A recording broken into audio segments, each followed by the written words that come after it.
কুরবানির সবচেয়ে বেশি প্রশ্ন এই পর্যন্ত আমার কাছে আসছে, সেটা হলো যে হুজুর আমার কুরবানি দিব, কিন্তু আমার আব্বার আকিকা দিছে কিনা জানি না, আব্বাও বলতে পারে না, বা আমার মায়ের আকিকা দিছে কিনা মা জানে না, বা আমার আকিকা দিছে কিনা আমার মনে পড়তেছে না। হুজুর আমি এই গরুর মধ্যে, কুরবানির গরুর মধ্যে আমার আকিকা বা আমার বাবার আকিকা বা আমার মায়ের আকিকা, অনেকে নিজের স্ত্রীর আকিকার কথাও জিজ্ঞাসা করছে, মানে আকিকার প্রশ্নটা বেশি আমাকে জিজ্ঞাসা করছে, যেটা দেওয়া যাবে কিনা।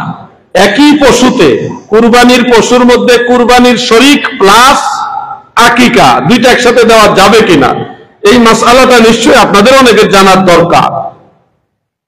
মনে রাখবেন হানাফি মাযহাবের ফুকাহায়ে কেরাম এই ব্যাপারে রায় দিয়েছেন, যে রায়টা ফাতওয়ায়ে তাতারখানিয়ার মধ্যে উল্লেখ আছে। ফাতওয়ায়ে তাতারখানিয়া সেই কিতাবের মধ্যে মাসআলাটা উল্লেখ। কুরবানির পশুর মধ্যে কুরবানি যেটা আপনার ওয়াজিব, এই ওয়াজিব কুরবানির শরীক বহাল রেখে, ঠিক রেখে, এরপরে যদি আপনি একই পশুর মধ্যে, সেটা গরু হোক, সেটা উট হোক, বা কুরবানির অন্য পশু যেটার মধ্যে একাধিক নাম দেওয়া যায়, এরকম পশু হোক, সেটার মধ্যে আপনি আকিকাও দিতে পারবেন। ওয়াজিব কুরবানির পাশাপাশি আকিকাও দিতে পারবেন, একই পশুতে, গরুতেও পারবেন, উটেতেও পারবেন। তবে ছাগলের মধ্যে আবার দিবেন না, ছাগল বা ভেড়া, বকরি অথবা খাসি, এটা কিন্তু একটা জাস্ট এক অংশ, একজনের পক্ষ থেকে একটা কুরবানি দেওয়া যাবে।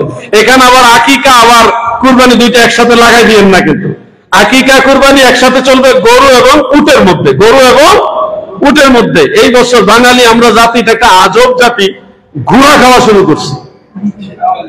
ঘোড়া খাইতে খাইতে খাইতে খাইতে এখন সান্ডা খাওয়া শুরু করছে।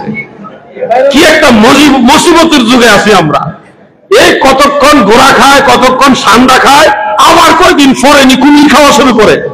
আমি ভয় পাইতেছি, সান্ডা মনে করে আবার গুইসাপ খাইয়া অনেকে অসুস্থ হয়ে গেছে। খাওয়া বাঙালি সব খাইয়া শেষ করে দেবে, এটা আজব জাতি। মনে রাখবেন কুরবানির বেলায় কিন্তু আবার ঘোড়া চলবে না, ঘোড়া চলে না, ওটা আবার কুরবানি দিয়া ওটা কিন্তু আমও যাইবো, সালাও যাইবো। ঘোড়া খাওয়া মুসলমানদের জন্য মাকরুহ, মাকরুহে তাহরিমা, এটা হানাফি মাযহাবের চূড়ান্ত রায়, এবং রাসূল করিম সাল্লাল্লাহু আলাইহি সাল্লাম নিষেধ করেছে। কিছু মূর্খ মৌলবী আছে শুধু এক সাইডের হাদিস বলে, আরে বাবাজি এক সময় উটের পেশাব খাওয়া নবীজি অনুমতি দিছিল, এখন ওই হাদিস বললে হবে?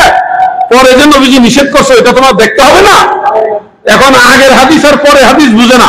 এক সময় নবীজি বলছে কবর জিয়ারত করা যাবে না, এটা আগের হাদিস, পরে বলছে এখন থেকে কবর জিয়ারত করো, তো আগের হাদিস পরের হাদিস বুঝতে হবে না? এক সময় নবীজি বলছে 3 দিনের বেশি কুরবানির গোশত খাওয়া যাবে না, এটা তো আগের হাদিস, পরে নবীজি বলছে এখন থেকে যতদিন পারো খেতে পারো, এটা হলো ফাইনাল হাদিস, সর্বশেষ হাদিস। আগের হাদিস পরের হাদিস বুঝতে হবে না? এক সময় নবীজির সামনে সাহাবারা ঘোড়ার গোশত খাইছে যুদ্ধের ময়দানে, ওখানে খাবারের সংকট বা বিশেষ প্রয়োজনে খাইছে, নবীজি নিষেধ করেন নাই। পরবর্তীতে আল্লাহর হাবিব নিষেধ করছে, এখন ফাইনাল যেটা ওটা মানতে হবে না আপনাকে। সুবিধা মতো নিতে মাইনে নিলে, আর সুবিধা না হইলে মানবেন না, এই সুবিধাবাদী ধর্ম তো চলবে না। আপনাকে চূড়ান্ত শরীয়ত সম্পর্কে জেনে তারপরে মানতে হবে। কুরবানির ক্ষেত্রে স্পষ্ট মাসআলা হলো, একই পশুতে গরু অথবা উট, যেটার মধ্যে 7 শরীক বা কোন কোন ইমামদের মধ্যে 10 শরীকও দেওয়া যায় উটের মধ্যে, তো 7 শরীকে কুরবানি দিবেন। সেখানে ওয়াজিব কুরবানির পাশাপাশি আপনারা চাইলে আকিকাও আদায় করতে পারবেন। আকিকার সুন্নত তরিকাগুলো মনে রাখবেন। আকিকা মূলত সুন্নত। এইটা কোন দিন সুন্নত? সন্তান জন্ম হওয়ার 7ম দিন, 7ম দিবসে ওই সন্তানের মাথার চুলগুলি কেটে কামিয়ে বা হলক করে ফেলে দিয়ে তখন আপনি নাম রাখবেন এবং আকিকা করবেন।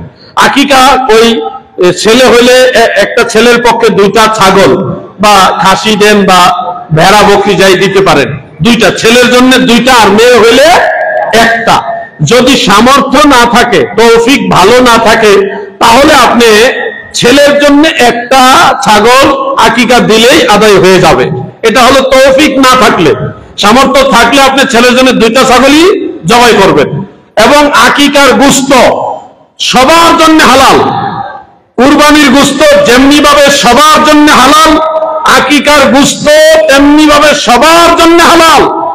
কুরবানির গোশত যেমনি ভাবে কুরবানি দাতা যিনি কুরবানি দেন, যার পক্ষ থেকে কুরবানি দেন তিনি খেতে পারেন, ঠিক তেমনি ভাবে আকিকার গোশত ওই সন্তান যার পক্ষ থেকে আকিকা দেওয়া হচ্ছে সেও খেতে পারবে, ওই সন্তানের মা বাবাও খেতে পারবে, কারোর জন্য এটা হারাম না, নিষেধ না।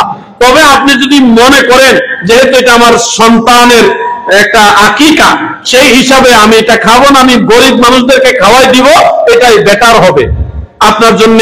আমি এটাই সাজেস্ট করবো, মানুষের খাওয়ান, নাইলে দেখা যাইব আকিকার ছাগল জবাই করে সব ফ্রিজে ঢুকাইবো, মানুষের খাওয়াইতো না। আমরা তো স্বভাব ভালো, তো এই জন্য আপনাদের বললো মানুষের খাওয়াই দেন, এটাই হলো আপনাদের জন্য পরামর্শ। বিষয় কি বুঝতে পারছেন? বুঝেন নাই নাকি? বুঝতে পারছেন? আকিকার গোশত এই সন্তানও খেতে পারবে, যার আকিকা দেওয়া হচ্ছে সেও খেতে পারবে, তার মা বাবাও খেতে পারবে, পরিবারের সবাই খেতে পারবে। তার অর্থ এই না যে আকিকা করে নিজেরাই সব খাইবেন, বরং এই আকিকার গোশতটা সবাইকে খাওয়াই দিবেন। হুজুর আকিকা যদি না দেই তাহলে কি হবে? আকিকা না দিলে যেই সন্তান জন্ম হয়েছে তার আকিকা যদি না দেন, যতদিনই আকিকা না দিবেন ততদিন তার শরীরের মধ্যে রোগ বেমার চলার পথে হঠাৎ উষ্টা খাইয়া পইরা ব্যথা হয়ে যাবে, মানে বালা মুসিবত, একটা না একটা সমস্যা, রোগ, বেমার এগুলি লেগেই থাকবে, কখনো এটা সারবে না। এই জন্য সন্তানের ভালো কল্যাণ নিশ্চয়ই বাবা হিসেবে আপনারা সবাই চান, চান কিনা?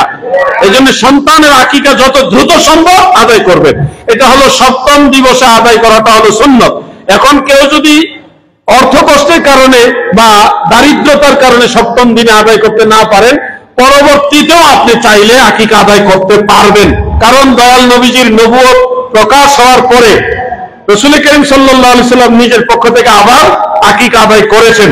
এটা সহিহ এবং দাঈফ দুইটা সনদে আছে। তো এই জন্য আপনারাও চাইলে নিজের আকিকা যদি আদায় না হয়ে থাকে, আপনার আকিকা শিশুকাল আদায় করেননি বা করছেন বলে জানা যায়নি, তাহলে আপনার আকিকা আপনি নিজেও পরবর্তীতে কুরবানির পশুর মধ্যে কুরবানির শরীক বহাল রেখে আপনারটা আপনি আদায় করতে পারবেন। বুঝতে পারছেন বিষয়? আমার সাথে সারা দেন, বুঝতে পারছেন? আপনি আপনার মা বাবার আকিকা, সন্তান বা ভাই বোন বা কোন পরিবারের সদস্য তাদের আকিকাও আপনি আদায় করতে পারবেন। আল্লাহ তাআলা আমাদের সবাইকে বোঝার তৌফিক দেন, বলেন আমিন। কুরবানির গোশত তিনটা ভাগ করা মুস্তাহাব পর্যায়ের সুন্নত। কয়টা ভাগ? কয় ভাগ? তিন ভাগ। পুরোটাই নিজেরা খাবেন না, এক ভাগ হলো নিজের, যেটা আপনি খাবেন আপনার পরিবারের লোকজন নিয়ে, এটা আপনার মেহমান মুসাফির আসলে তাদেরকে নিয়ে খাবেন, এটা এক ভাগ। আর দ্বিতীয় ভাগটা হলো আত্মীয় স্বজন অথবা প্রতিবেশীর মধ্যে যারা কুরবানি দেয়নি, দিতে পারেনি, এদেরকে দিবেন, মনে রাখবেন। তৃতীয় ভাগটা গরিব মিসকিনের জন্য। তো গরিব মিসকিনকে সবাই দেয়, গরিব মিসকিনকে সবাই কুরবানির গোশত দেয়, কিন্তু যারা গত বছর কুরবানি দিয়েছে এই বছর অভাবের কারণে, অর্থনৈতিক দৈন্যতার কারণে দিতে পারে নাই, এই মানুষগুলিকে তেমন একটা খেয়াল করা হয় না। আল্লাহর ওয়াস্তে আপনাদের অনুরোধ করে যাচ্ছি, আপনাদের প্রতিবেশী হোক সে আপনার আত্মীয়, হোক সে আপনার আত্মীয় না, তাকে আপনি আগে খবর নিবেন, কুরবানির গোশতটা তার ঘরে 1 কেজি 2 কেজি আগে দিবেন। আসসালামু আলাইকুম ওয়া রাহমাতুল্লাহি ওয়া বারাকাতুহু। আলহামদুলিল্লাহি ওয়াহদাহু লা শারীকা লাহু ওয়াহদাহু বিওয়াহদাতিন মুওয়াহহিদা والصلاة والسلام على من لا نبي بعده الذي يحمد حمدا بعد حمدي وآله وأصحابه وأهل بيته أجمعين. أما بعد فقد قال الله تعالى: إن الله وملائكته يصلون على النبي يا أيها الذين آمنوا صلوا عليه وسلموا تسليما. اللهم صل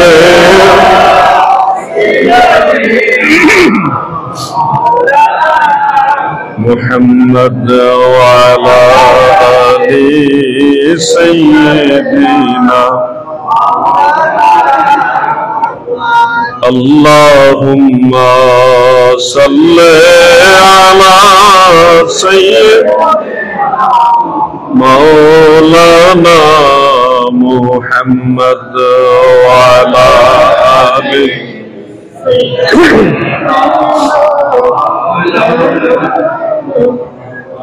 আজ না তো যাবে কাল, গত হলো কত কাল, শিয়রে আসিলের কাল, কি হবে তোর উপায়, কে যাবি সে চল না যায়, সুসময় হয়ে যায়, দরশিতে নবী বরে সোনার সেই মদিনায়, কে যাবি সে চল না যায়। আল্লাহুম্মা সাল্লি আলা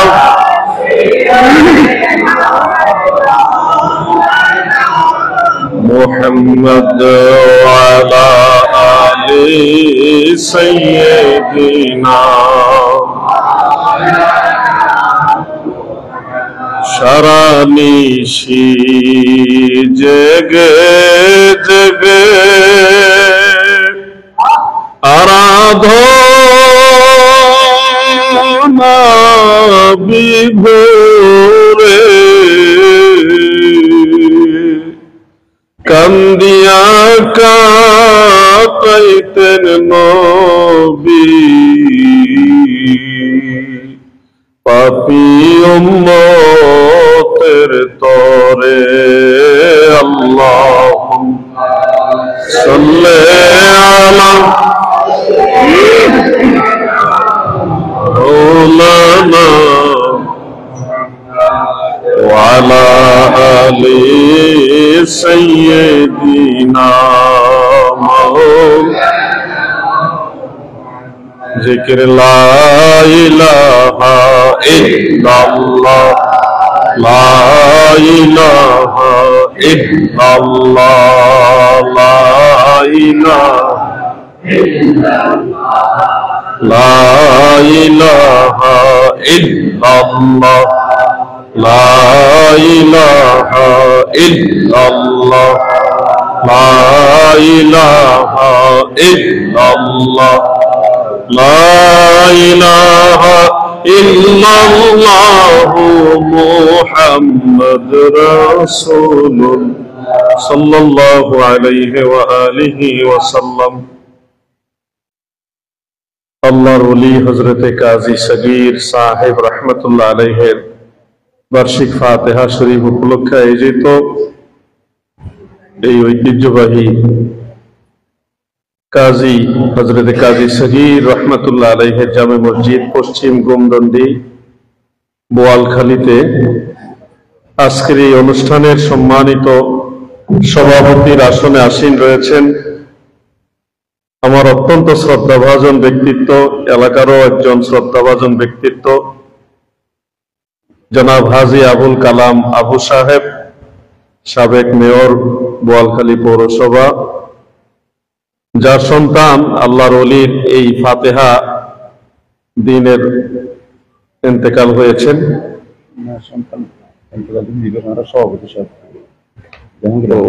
আলহাজ মোহাম্মদ জাহাঙ্গীর আলম সাহেব, যিনি মসজিদের সভাপতি, ওনার সন্তান এই দিন ইন্তেকাল করেছেন। উদ্বোধক আলহাজ মোহাম্মদ জাহাঙ্গীর আলম সওদাগর সাহেব, প্রধান অতিথি তিনি উপস্থিত হয়েছিলেন সম্ভবত জনাব মোহাম্মদ রহমতুল্লাহ সাহেব, উপজেলা নির্বাহী অফিসার বোয়ালখালী চট্টগ্রাম। বিশেষ আলোচক আলহাজ মাওলানা মোহাম্মদ এহসানুল্লাহ আল কাদেরী সাহেব, প্রধান মুফাসসির গহিরা FK জামিউল উলুম বহুমুখী কামিল মাদ্রাসা রাউজান চট্টগ্রাম। সম্মানিত অতিথি পীরজাদা মাওলানা মোহাম্মদ হারুনুর রশিদ নঈমি আল মাজমান্ডারি সাহেব, সম্মানিত আলোচক বৃন্দের মধ্যে রয়েছেন আলহাজ মাওলানা মোহাম্মদ আমানুল্লাহ আল কাদেরী সাহেব এবং আমার পূর্বে যিনি চমৎকার আলোচনা পেশ করেছেন মাওলানা মোহাম্মদ সাইফুল ইসলাম রজবী সাহেব, নাতে মুস্তফা সাল্লাল্লাহু আলাইহি ওয়াসাল্লাম পেশ করেছেন। আমার দয়াল নবীজির আশেক, দয়াল নবীজির মহব্বতের বাসী জনাব শায়ের মোহাম্মদ মহিউদ্দিন তানভীর সাহেব সহ উপস্থিত এলাকার গণ্যমান্য ব্যক্তিবর্গ, যুব সমাজ, তরুণ সমাজ, সুশিক্ষিত সমাজ, প্রাণপ্রিয় মুমিন মুসলমান ভাইয়েরা, দূর থেকে মাইকের আওয়াজে যারা শুনছেন সবাইকে আমার আন্তরিক অভিনন্দন, মোবারকবাদ। যেহেতু সারা দেশে নিম্নচাপ চলতেছে, প্রচুর বৃষ্টি আজকে সারাদিন হয়েছে, আমি ভাবতেই পারিনি আজকে প্রোগ্রাম হবে। আল্লাহ পাকের দরবারে অসংখ্য শুকরিয়া যে পবিত্র প্রোগ্রামে মাহফিলে আসার মতো তৌফিক আমি গুনাহগার সহ আপনাদের সবাইকে দয়াময় আল্লাহ তাআলা দিয়েছেন। এই জন্য শুকরিয়া তান সবাই একবার বলুন আলহামদুলিল্লাহ। মহান আল্লাহ তাআলা শাহী দরবারে আরো শুকরিয়া আদায় করি যে দয়াল আল্লাহ আমাদের মতো অযোগ্য নালায়েকদেরকে তিনার হাবিব রাহমাতুল লিল আলামিন নবীর উম্মত বানাইছেন। এমন একজন নবীর উম্মত হওয়ার মতো যোগ্যতা আমাদের কারোই নাই। সম্পূর্ণই আল্লাহ পাক দয়া করে তিনার হাবিবের উম্মত আমাদেরকে বানাইছেন। তিনি এমন একজন নবী যিনি উম্মত বলে স্বীকার করলেই আখিরাতে আপনার জন্য কল্যাণকর হয়ে যাবে। যদি রাসূল করিম সাল্লাল্লাহু আলাইহি ওয়াসাল্লাম বলে যে অমুক আমার উম্মত, তাহলে আপনার জন্য কনসিডার হয়ে যাবে। আল্লাহ তাআলা নবীজির সাথে ওয়াদা করেছেন যে আপনি যতক্ষণ পর্যন্ত সন্তুষ্ট না হবেন ততক্ষণ পর্যন্ত আপনাকে সুপারিশ করার পারমিশন দিয়ে রাখবো। তাফসীরে কবীরের মধ্যে ওয়ালা সাউফা ইউতিকা রাব্বুকা ফাতারদা, এই আয়াতের তাফসীরের মধ্যে উল্লেখ, আল্লাহ রাসূল সাল্লাল্লাহু আলাইহি ওয়াসাল্লাম বলেন, আমার একজন গুনাহগার উম্মত যদি জাহান্নামে থাকে আমি তাকে রেখে জান্নাতে যাব না। কেমন দরদী নবী, মায়ার নবী, এমন বান্ধব নবী অতি ভাগ্যের গুণে আমরা পেয়েছি। অনেক বড় ভাগ্য বিধায় এমন একজন নবীর উম্মত আমরা হতে পারছি। শুনুন, সিরিয়াসলি শুনুন, অল্প শুনুন কিন্তু হৃদয় থেকে শুনুন। ওয়াজকে ট্রেডিশন হিসেবে শুনবেন না, ওয়াজকে নসিহত হিসেবে শুনবেন। নসিহত হিসেবে শুনলে এটা আপনার দুনিয়া আখিরাতের কল্যাণ বয়ে আনবে। আর ট্রেডিশন মানে হলো হুজুরের সুর কেমন, হুজুরের কথার বাচন ভঙ্গি কেমন, হুজুরের কেমন জমাইতে পারলো, কয়টা তাকবীর আসলো, এইগুলি হলো ট্রেডিশন। আমি নিন্দা করছি না, কিন্তু ওটার উপরে আপনারা নির্ভর করে থাকবেন না। নসিহত হিসেবে দিনকে নেন। এই প্রজন্মটা, আমাদের পরবর্তী এই প্রজন্ম, মেজরিটি তারা তাসাউফ থেকে দূরে, ওয়াজের যে মূল নির্যাস, যে তাসির, এটা থেকে তারা অনেক দূরে। এবং এটার পিছনে আমাদের পীর মাশায়েখদের অনেকটা ব্যর্থতাও আছে। ওনারাই তাদের পিছনে শ্রম কম দিয়েছে, যার কারণে যুব সমাজ, তরুণ সমাজ তারা তরিকত তাসাউফ থেকে, পীর মুর্শিদের কাছ থেকে দূরে। আপনাদেরকে যে কথাটা বলতে চাই, গতকাল একজন দেশের বিজ্ঞ প্রাজ্ঞ প্রবীণ আলেমের বয়ান শুনেছি। তিনি বলছেন, আল্লাহ রাসূল সাল্লাল্লাহু আলাইহি ওয়াসাল্লামের রওজা মুবারকের সামনে গিয়েও যদি কেউ দয়াল নবীজিকে সালাম দেয়, সেখান থেকে সালাম দিলে নবীজি শুনে না। দুঃখের বিষয় হলো সেই মজলিসে যারা যুবক ছিল, তরুণ ছিল, অল্প বয়স, তারা ওই বয়োজ্যেষ্ঠ আলেমের এই কথার সাথে ঠিক বলেছে। আমরা কষ্ট পাই, দায়িত্বশীল আলেমরা কথা বলবে ডকুমেন্ট দিয়ে, রেফারেন্স দিয়ে, কোনো না কোনো কিতাবের হাওলা দিয়ে, কোনো হাদিস শরীফের ইবারত দিয়ে বা কুরআনুল কারীমের আয়াত দিয়ে, তখন আমরা তাদের প্রতি আন্তরিকভাবে সন্তুষ্ট হই এবং কিছু শিখারও চেষ্টা করি। কিন্তু দায়িত্বশীল অবস্থান থেকে যখন কোনো ধরনের রেফারেন্স ছাড়া নিজের ব্যক্তিগত একটা মতাদর্শ মানুষের উপর চাপায় দেয়, এমন একজন বয়স্ক আলেম যদি বলে নবীজি রওজা মুবারকের কাছে গিয়ে সালাম দিলে নবীজি শুনে না, এরকম একজন ওনার চেয়ে আরো বয়স্ক আলেম যদি বলে আপনারা একটা হেজিটেশনে পড়ে যাবেন। এত পুরান আলেম, বয়স্ক আলেম, উনি এত জাননেওয়ালা আলেম, ওনার অতগুলি ডিগ্রি, উনি যদি বলে নবীজি শুনে না, তখন এটা একটা প্রভাব পড়বে, যুবকদের মাঝে একটা প্রভাব পড়বে।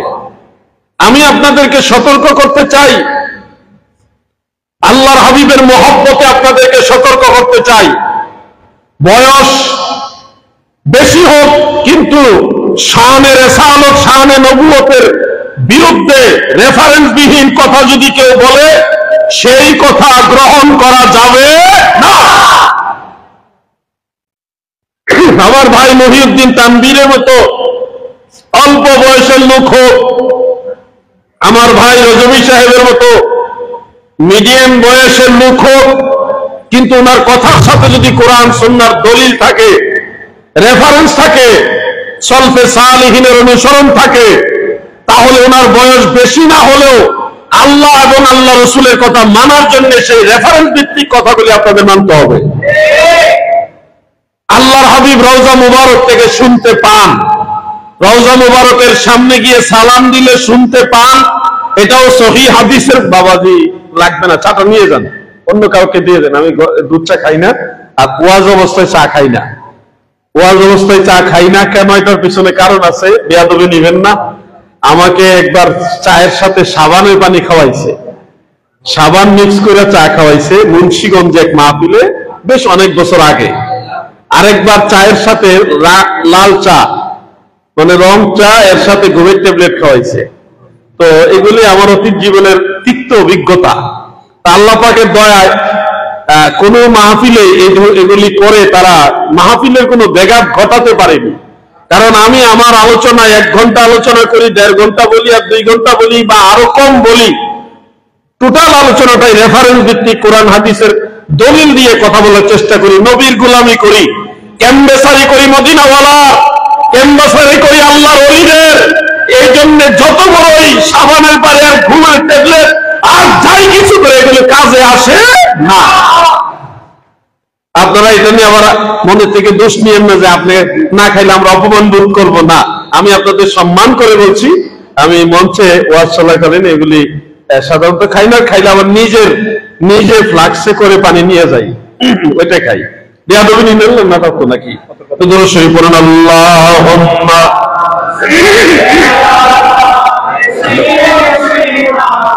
মাওলানা মুহাম্মদ। একটু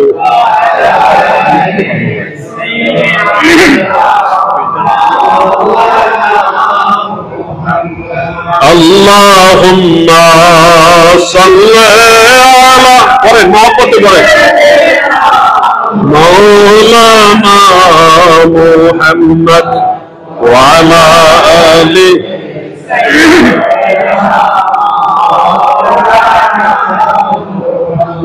প্রিয় ভাইয়েরা আমার, প্রবীণ বয়সের একজন আলেম যখন বলে আল্লাহর হাবিবের রওজা মুবারকের সামনে গিয়ে নবীজিকে সালাম দিলে নবীজি শুনেন না, ফেরেশতা নিয়া তারপরে নবীজির কাছে সালাম পৌঁছে দিলে নবীজি উত্তর দেয়।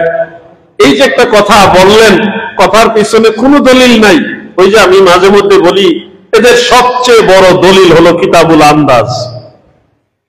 কিতাবুল আন্দাজ মানে অনুমান নির্ভর কথা, কোরআন হাদিসের উপরে ডিপেন্ড করে কথা না।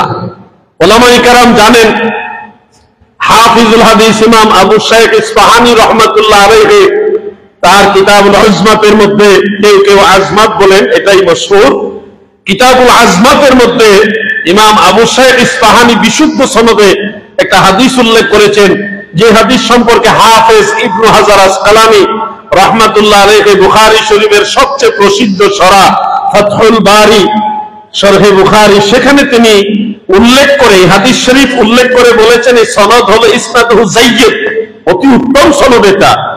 অন্যান্য মুহাদ্দিসিনে কেরাম এই হাদিসটাকে শক্তিশালী বলেছেন, সনদকে যায়্যিদ বলেছেন।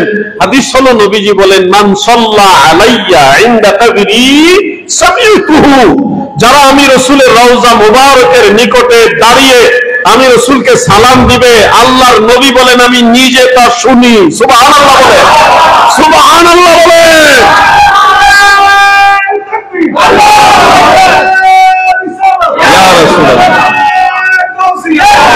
ভাই আমার, এই হাদিস শরীফটা জাইয়্যিদ শক্তিশালী সনদের, তবে যুবকদেরকে সতর্ক করে দেই, ঠিক এই হাদিস শরীফটাই ইমাম বাইহাকি রাহমাতুল্লাহ আলাইহি বর্ণনা করেছেন শুআবুল ঈমানের মধ্যে। ওই সনদটা আবার দুর্বল, দাঈফ। যখন দেখবেন এই গুস্তাখে রাসূলরা নবীজির দুরূদ শরীফ শোনা না শোনা ব্যাপারে আলোচনা করে, তখন তারা এই সহিহ হাদিসের তথ্যটা আপনাদের দিবে না। দিবে কোনটা? ওই যে সনদটা দাঈফ, দুর্বল, ওটার কথা। অথচ একই হাদিস সহিহ সনদেও আছে, দাঈফ সনদেও আছে। তাহলে এটা হলো কুটিলতা, নবীর প্রতি বিদ্বেষ। না হয় তারা সহিহ হাদিস থাকতে এটা মানুষের সামনে কোট না করে দুর্বল হাদিসটা মানুষের সামনে কোট করছে। এর পিছনেতে বোঝা যায় তারা নবীজির সম্মান পছন্দ। যুক্তি দেওয়া হয় যে একটা ভিডিও রেকর্ড করা হলো, এই রেকর্ডটা টেলিভিশনের মধ্যে প্রচার হচ্ছে। এখন ধরেন আমার ভিডিও রেকর্ড করা হয়েছে, এটা আবার আমার অনুপস্থিতিতেই টেলিভিশনে প্রচার হচ্ছে। আমি তার সেই টিভির ভিতরে নাই, টিভির ভিতরে তো প্রচার হচ্ছে, আমাকে ফুললি দেখা যাচ্ছে, কিন্তু আমি তো টিভির ভিতরে নাই। তার মানে বোঝা যাচ্ছে নবীজি আমাদের কবরে আসবে, দেখা দিবে, এটা সঠিক না। কবরে নবীর ছবি দেখাবে, নবীজি নিজেও জানে না নবীজিকে যে দেখাইতেছে। নাউজুবিল্লাহ বলে। টেলিভিশনের যুক্তি দেখানে গেল কেন?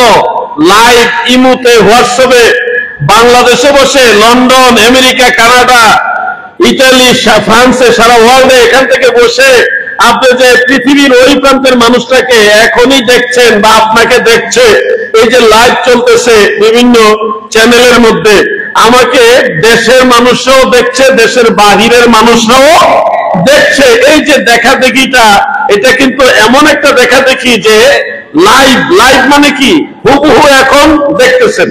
এটা কোনো অনুপস্থিত ভিডিও বার্তা না, এটা পাস্ট হয়ে গেছে এরকম না, এটা প্রেজেন্ট, বর্তমান চলতেছে। আমার দয়াল নবীজির ক্ষেত্রে টেলিভিশনের রেকর্ডের দিকে উদাহরণটা গেল।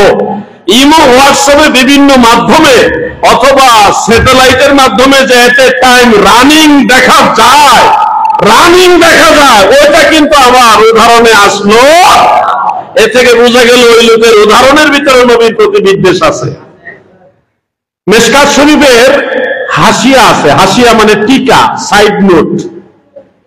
আমাদের ভাইয়েরা পাদটিকা, পার্শ্ব টিকা বিভিন্ন ভাবে এটার নামকরণ করা হয়। এই মিশকাত শরীফের হাসিয়ার মধ্যে স্পষ্ট লেখা রয়েছে, যখন প্রশ্ন করা হয় হাদিস শরীফ, সেখানে হাদিসটা হলো 3 নম্বর প্রশ্নটা, মা কুনতা তাকুলু ফি হাযার রাজুল। এইটার ব্যাখ্যায় লিখতেছে মুহাদ্দিসিনে কেরাম যে ওয়ায়াকশিফু লিল মাইয়িতি হাত্তা ইয়ারা আন-নবিয়্য সাল্লাল্লাহু আলাইহি ওয়াসাল্লাম, মাইয়িতের অন্তরের চক্ষু, এই চোখের পর্দা এটা সরায় দিবে, আর সে সরাসরি আল্লাহর রাসূলকে দেখবে। সুবহানাল্লাহ। আমার ওই ভাই যিনি বলছেন নবীজি কবরে আসেন না, ছবি দেখায়, নবীর ছবি দেখায়, নবীজি আসেন না, নবী জানেও না, নবীজির ছবি দেখাচ্ছে কবরে, নবীজি জানেও না, এই কথা যিনি বলছে উনি কিন্তু এই কিতাবটা পড়ে এত বড় আলেম হয়েছেন, কিন্তু নবীর শান বলার ক্ষেত্রে এই কিতাবের কথা উনি বেমালুম, ভুলে গেছেন। কিতাবের কথা নবীর শানের ব্যাপার আসে না, আসে ওনার যুক্তি, ছবি, নবীর ছবি দেখাবে। আপনারা বলেন আল্লাহ রসুলের কোন ছবি আছে? ইসলাম ধর্মে বিনা প্রয়োজনে ছবি তোলা জায়েজ আছে? তাহলে যেখানে ছবি তোলাই নিষেধ, সেখানে আল্লাহ হাবিবের ছবি থাকবে, এটাও তো নবীর সাথে বেয়াদবি, ঠিক কিনা বলে? প্রিয় ভাই আমার, বন্ধুরা আমার দয়াল নবীজির রওজা মুবারকের কাছে গিয়ে সালাম দিলে মায়ার নবী শুনতে পায়। এটাও সহিহ হাদিসে যেমনি ভাবে আছে। বাংলাদেশের এই চট্টগ্রামের বোয়ালখালী থেকে আপনি যদি নীরবে নিবৃত্তে একাকী, আপনি যদি ঘরের মধ্যে, আপনার ঘর ভাঙ্গা ঘর হোক, সেখানে বসেও যদি আল্লাহর হাবিবকে মায়া মহব্বতের সাথে সালাম দেন, ওই সালামটাও আমার দয়াল নবী শুনতে পায়। মদিনা শরীফ গিয়ে সালাম দিলে শুনেন, এটা তো সহিহ হাদিসে আছে। এটাও আছে, এখান থেকেও সালাম দিলে নবীজি শুনতে। কিন্তু আমার ভাইয়েরা কষ্ট করে এই দলিলগুলি খুঁজেন না, তালাশ করেন না, অথবা তালাশ করে পেলেও নবীর সাথে যেহেতু এই কথাগুলি নবীজির পক্ষে, নবীর সম্মানের পক্ষে, সেহেতু এগুলি ওনারা নিতে চায় না। এটা হলো মূলত নবীজির প্রতি একটা বিদ্বেষ, খারেজিদের আলামত। আল্লাহ আমাদেরকে খারেজিদের খপ্পর থেকে হেফাজত করে বলেন আমিন। আমরা এখান থেকে সালাম দিলে নবী শুনে কিনা? এটা আপনাদের বিশ্বাসে আছে কিনা? শুনুন দাদু, এখান থেকে মদিনা শরীফ বেশি দূরে নাকি হাউজে কাউসার বা লৌহে মাহফুজ বেশি দূরে? কোনটা বেশি দূরে বাস্তবতার নিরিখে বলে? লৌহে মাহফুজ দূরে না? মদিনা শরীফ আপনি প্লেন দিয়ে যাইতে পারবেন বা কোনো মাধ্যমে যাইতে পারবেন, লৌহে মাহফুজে যাওয়ার কায়দা আছে? মদিনা শরীফ থেকে আপনার বোয়ালখালী কাছে, কিন্তু হাউজে কাউসার দূরে। বুখারী মুসলিমের হাদিস, মিশকাত শরীফে আছে, আল্লাহর হাবিব বলেন মদিনার মসজিদে নববী শরীফে দাঁড়িয়ে প্রিয় নবীজি বলেন আমি এখান থেকে হাউজে কাউসার দেখি। সুবহানাল্লাহ বলে। যিনি হাউজে কাউসার দেখেন জমিনে দাঁড়িয়ে, তিনি বাংলাদেশের বোয়ালখালী দেখে না, তিনি উম্মতের কবরে উম্মতকে দেখে না। এটা কি যৌক্তিক না অযৌক্তিক? বাস্তব কথাগুলি বুঝে নিবেন দাদু ভাই আমার। এই যে আল্লাহর ওলি হযরতে কাজী সগীর শাহ রহমাতুল্লাহ আলাইহি, আল্লাহর ওলিদের সম্পর্কে আপনাদের একটা বিশ্বাস অন্তরের মধ্যে রাখতে হবে। যারা সত্যিকারে আল্লাহর ওলি তাদের সম্পর্কে, অনেক ভণ্ড পীর আছে, আমার আলোচনাগুলি তাদের ব্যাপারে না। আমার আলোচনাগুলি যারা সঠিক আল্লাহর বন্ধু, সত্যিকার অর্থে যাদের সাথে আল্লাহর সম্পর্ক, বেলায়েতের সম্পর্ক, সেই আল্লাহর ওলিদের সম্পর্কে আপনাদের বলি। শুনুন দাদু, বাস্তবে হয়তো আপনারা এটা টের পেয়েও থাকতে পারেন।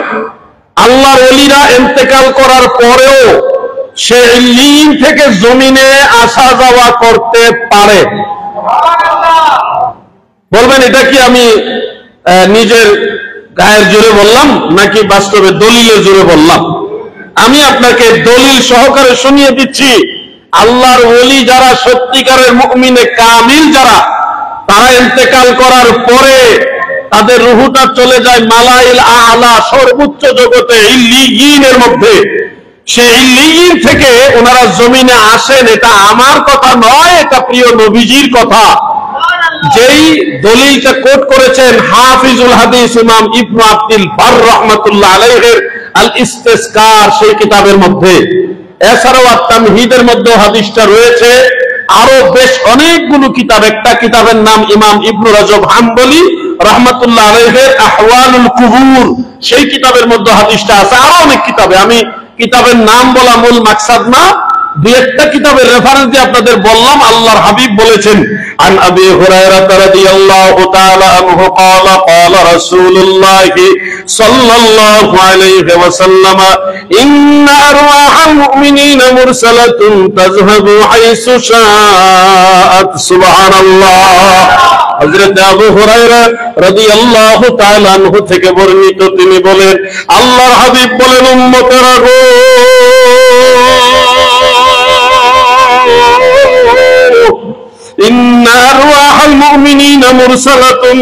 নিশ্চয় মুমিন বান্দাদের রূহ সমূহ, এই মুমিন বলতে সাধারণ মুমিন না গো, এটা মুমিনে নাকিস নয়, এটা হলো মুমিনে কামিল যারা আল্লাহর ওলি হয়ে গেছে। ওই ধরনের মুমিনে কামিল যারা, আল্লাহর হাবিব বলেন তারা লৌহে মাহফুজ সহ এই দুনিয়ার সব জায়গায় বিচরণ করে। মুরসালাতুন তাযহাবু হাইসু শাআত।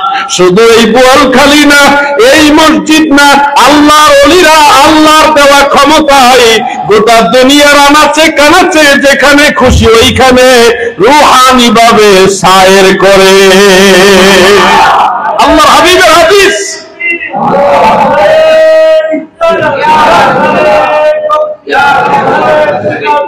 প্রিয় ভাইরা, এটা প্রিয় নবীজির হাদিস শরীফ।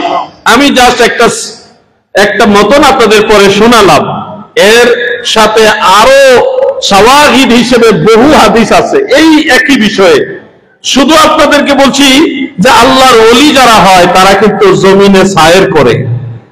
অনেক মসজিদে দেখবেন গভীর রাত্রে, আমি নিজে বেশ কয়েকবার দেখেছি, শেষ রাত্রে যখন রাত্র 2টা, 2:30, 3টা এরকম সময় হয়, ওই সময় অনেক মসজিদে নামাজের তেলাওয়াতের আওয়াজ পাওয়া যায় বা কেউ নামাজ পড়তেছে এরকম একটা অনুভব করা যায়। আমি অনেকবার এরকম অনুভব করেছি, অনেক জায়গায় দেখেছি। এখন আমি আলোচনা শুরু করার আগে ভাইজান যেটা বলছেন রজবী সাহেব, তিনার কথার সাথে আমার বাস্তব জীবনের অভিজ্ঞতাটা মিলে গেছে। অনেক মসজিদ আমি দেখেছি কারা যেন কোরআন শরীফ পড়তেছে, নামাজ পড়তেছে, এটা আমি অনেকবার দেখেছি। এটা কিভাবে সম্ভব? শুনুন, জিন জাতিরা এমন একটা জাতি যারা আমরা দুনিয়াতে আসার আগে দুনিয়াতে এসেছিল। জিন মানব জাতির আগে দুনিয়াতে বিচরণ করেছে। ইমামে আহলে সুন্নাহ আজিমুল বারাকাত আহমদ রেজা খান ফাজিল বেরলভী রাদিয়াল্লাহু আনহু আলা হযরত, তিনি মিশরের গিজা পিরামিড সম্পর্কে একটা তথ্য দিয়েছেন। সে পিরামিডের পাথরগুলো এক একটা 40 টনের মতো ওজন আছে। 40 টন, 40 মন নয়, 40 টন, যেটা জমিন থেকে উপরে ক্যারি করার জন্য বড় মাপের লাগবে, কি বলে এটা, ক্রেন লাগবে। এটা নরমালি ক্রেন দিয়ে হবে না। তো এগুলি কারা একটা পাথরের উপর আরেকটা, আরেকটা পাথরের উপর আরেকটা কারা উঠালো? এটার একটা ঐতিহাসিক প্রেক্ষাপট তুলে ধরতে ধরতে বৈজ্ঞানিক বিশ্লেষণ সহ আলা হযরত রাহিমাহুল্লাহ তিনি লিখেছেন যে এগুলি সাধারণত দুনিয়াবি কোনো মানুষের কাজ না। এই দুনিয়াতে বাবা আদম আলাইহিস সালাম হলেন প্রথম মানুষ। তিনার আগে কিন্তু এই জমিনে মানব জাতি ছিল না। এর আগে, তিনার আগে জমিনে জিন জাতি ছিল। এই জন্য কোরআন শরীফে জিনের কথা আগে আসছে, মানুষের কথা পরে আসছে। ওমা খালাকতুল জিন্না ওয়াল ইনসা, জিনের কথা আগে আসছে। কারণ জমিনে আল্লাহ তাআলা জিন পাঠাইছে আগে। সেই জিনদের দ্বারা এটা সম্ভব যে 40 টন আর 50 টন হোক বা 30 টন হোক, এই বিশাল বড় বড় ভারী পাথরগুলি সাগরের নিচ থেকে তুলে এনে একটার পর একটা সাইজ করে রাখা, এটা জিনদের দ্বারাই সম্ভব বলে আলা হযরত উল্লেখ করেছেন। এটা একটা মত। আবার আমরা আরেকটা তথ্য জেনেছি, মূসা আলাইহিস সালামের জামানায় একটা জাতি ছিল, ওই জাতির নাম আমালিকা জাতি। এই আমালিকা জাতিরা এত আকারে বড় ছিল যে যাদের পায়ের হাঁটুর নিচে তৎকালীন বনি ইসরায়েলের মানুষগুলি পড়ে থাকতো, এত বড় আকারের মানুষ ছিল। তো এদের সাথে যুদ্ধ করার জন্য আল্লাহ তাআলা মূসা আলাইহিস সালামকে বলছিলেন যে তুমি তোমার বনি ইসরায়েলের কওম নিয়ে তাদের সাথে যুদ্ধ করো। যুদ্ধ করার জন্য যখন প্রস্তুতি নিলেন, বনি ইসরায়েলেরা তারা তো খুব চালাক মানুষ, তারা বলল যুদ্ধ করার আগে শত্রুদের সম্পর্কে গোয়েন্দা তথ্য নিয়ে জানা উচিত, আমাদের পক্ষ থেকে গোয়েন্দা পাঠান। গোয়েন্দা পাঠানোর পরে গিয়ে দেখে এরা এত বড় সাইজের মানুষ, যাদের সাথে যুদ্ধ তো দূরের কথা, তাদের হাঁটুর কাছাকাছিও তারা পুরোপুরি লম্বায় যায় না। বনি ইসরায়েলের কাছে যখন এই তথ্য আসে, তখন তারা কয় আমরা এই যুদ্ধ করতে পারবো না, আপনি আর আপনার খোদা আল্লাহ তাআলা গিয়ে যুদ্ধ করে এলাকা জয় করে দেন, আমরা গিয়ে বসবাস করব। সরকারি পাইয়া সরকারি খাইয়া তাদের তো অভ্যাস হয়ে গেছে। বিশাল বড় রেড সি, বড় একটা নদী পার হয়ে গেছে, পানি সরাই দিছে আল্লাহ, তারা পার হয়ে গেছে। ফেরাউন ডুবে মরছে, কিন্তু বনি ইসরায়েলদেরকে আল্লাহ পার করে দিয়েছে। এই পারে আইসা খাবার পানি নাই।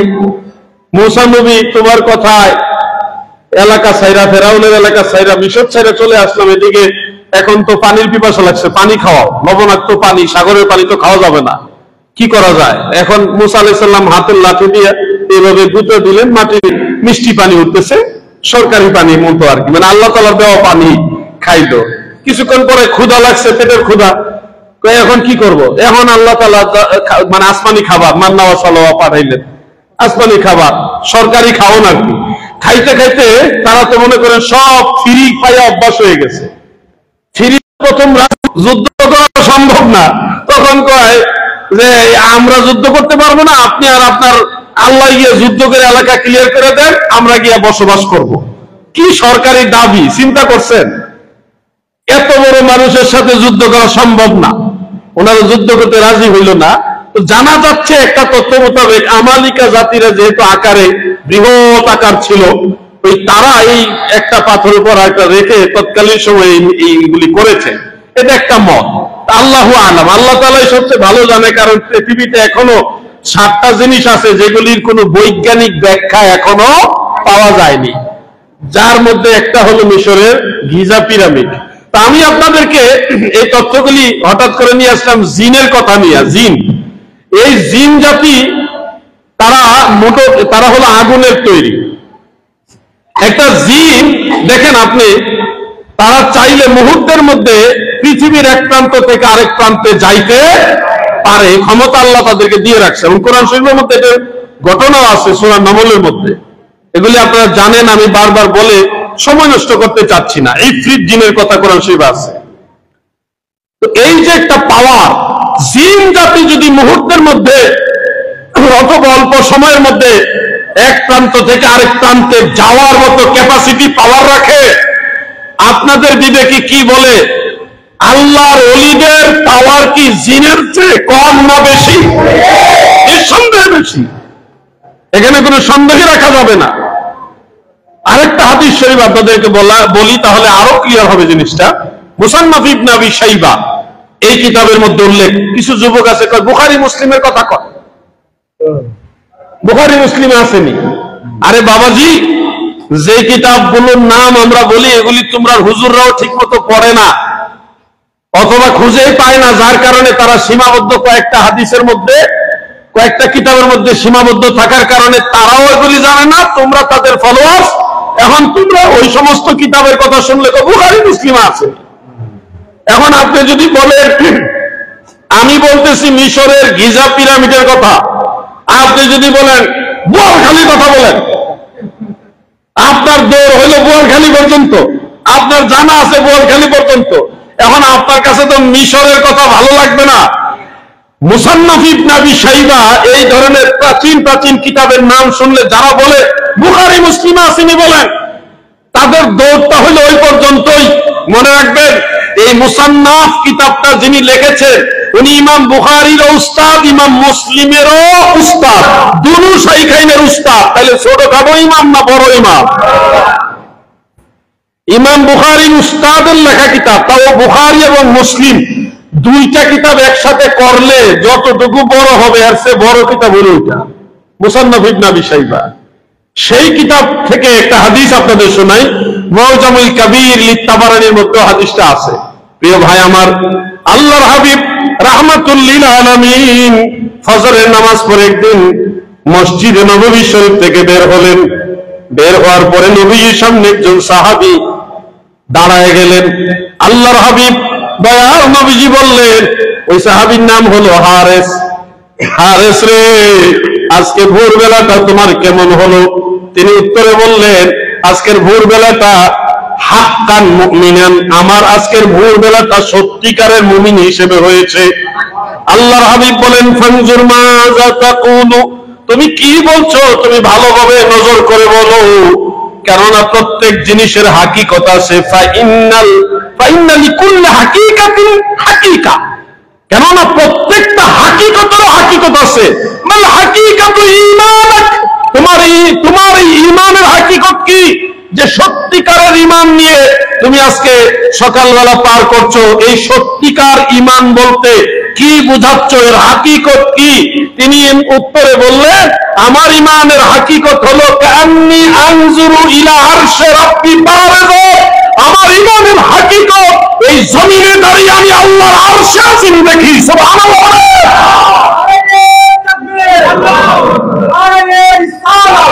এখন যুবক ভাইরা, এগুলি কোনো মুহাদ্দিসের কথা নয়, এগুলি কোনো ফকিহ মুজতাহিদেরও কথা নয়, এটা সরাসরি হাদিস এবং সনদের বিবেচনায় এগুলি শক্তিশালী সনদের হাদিস।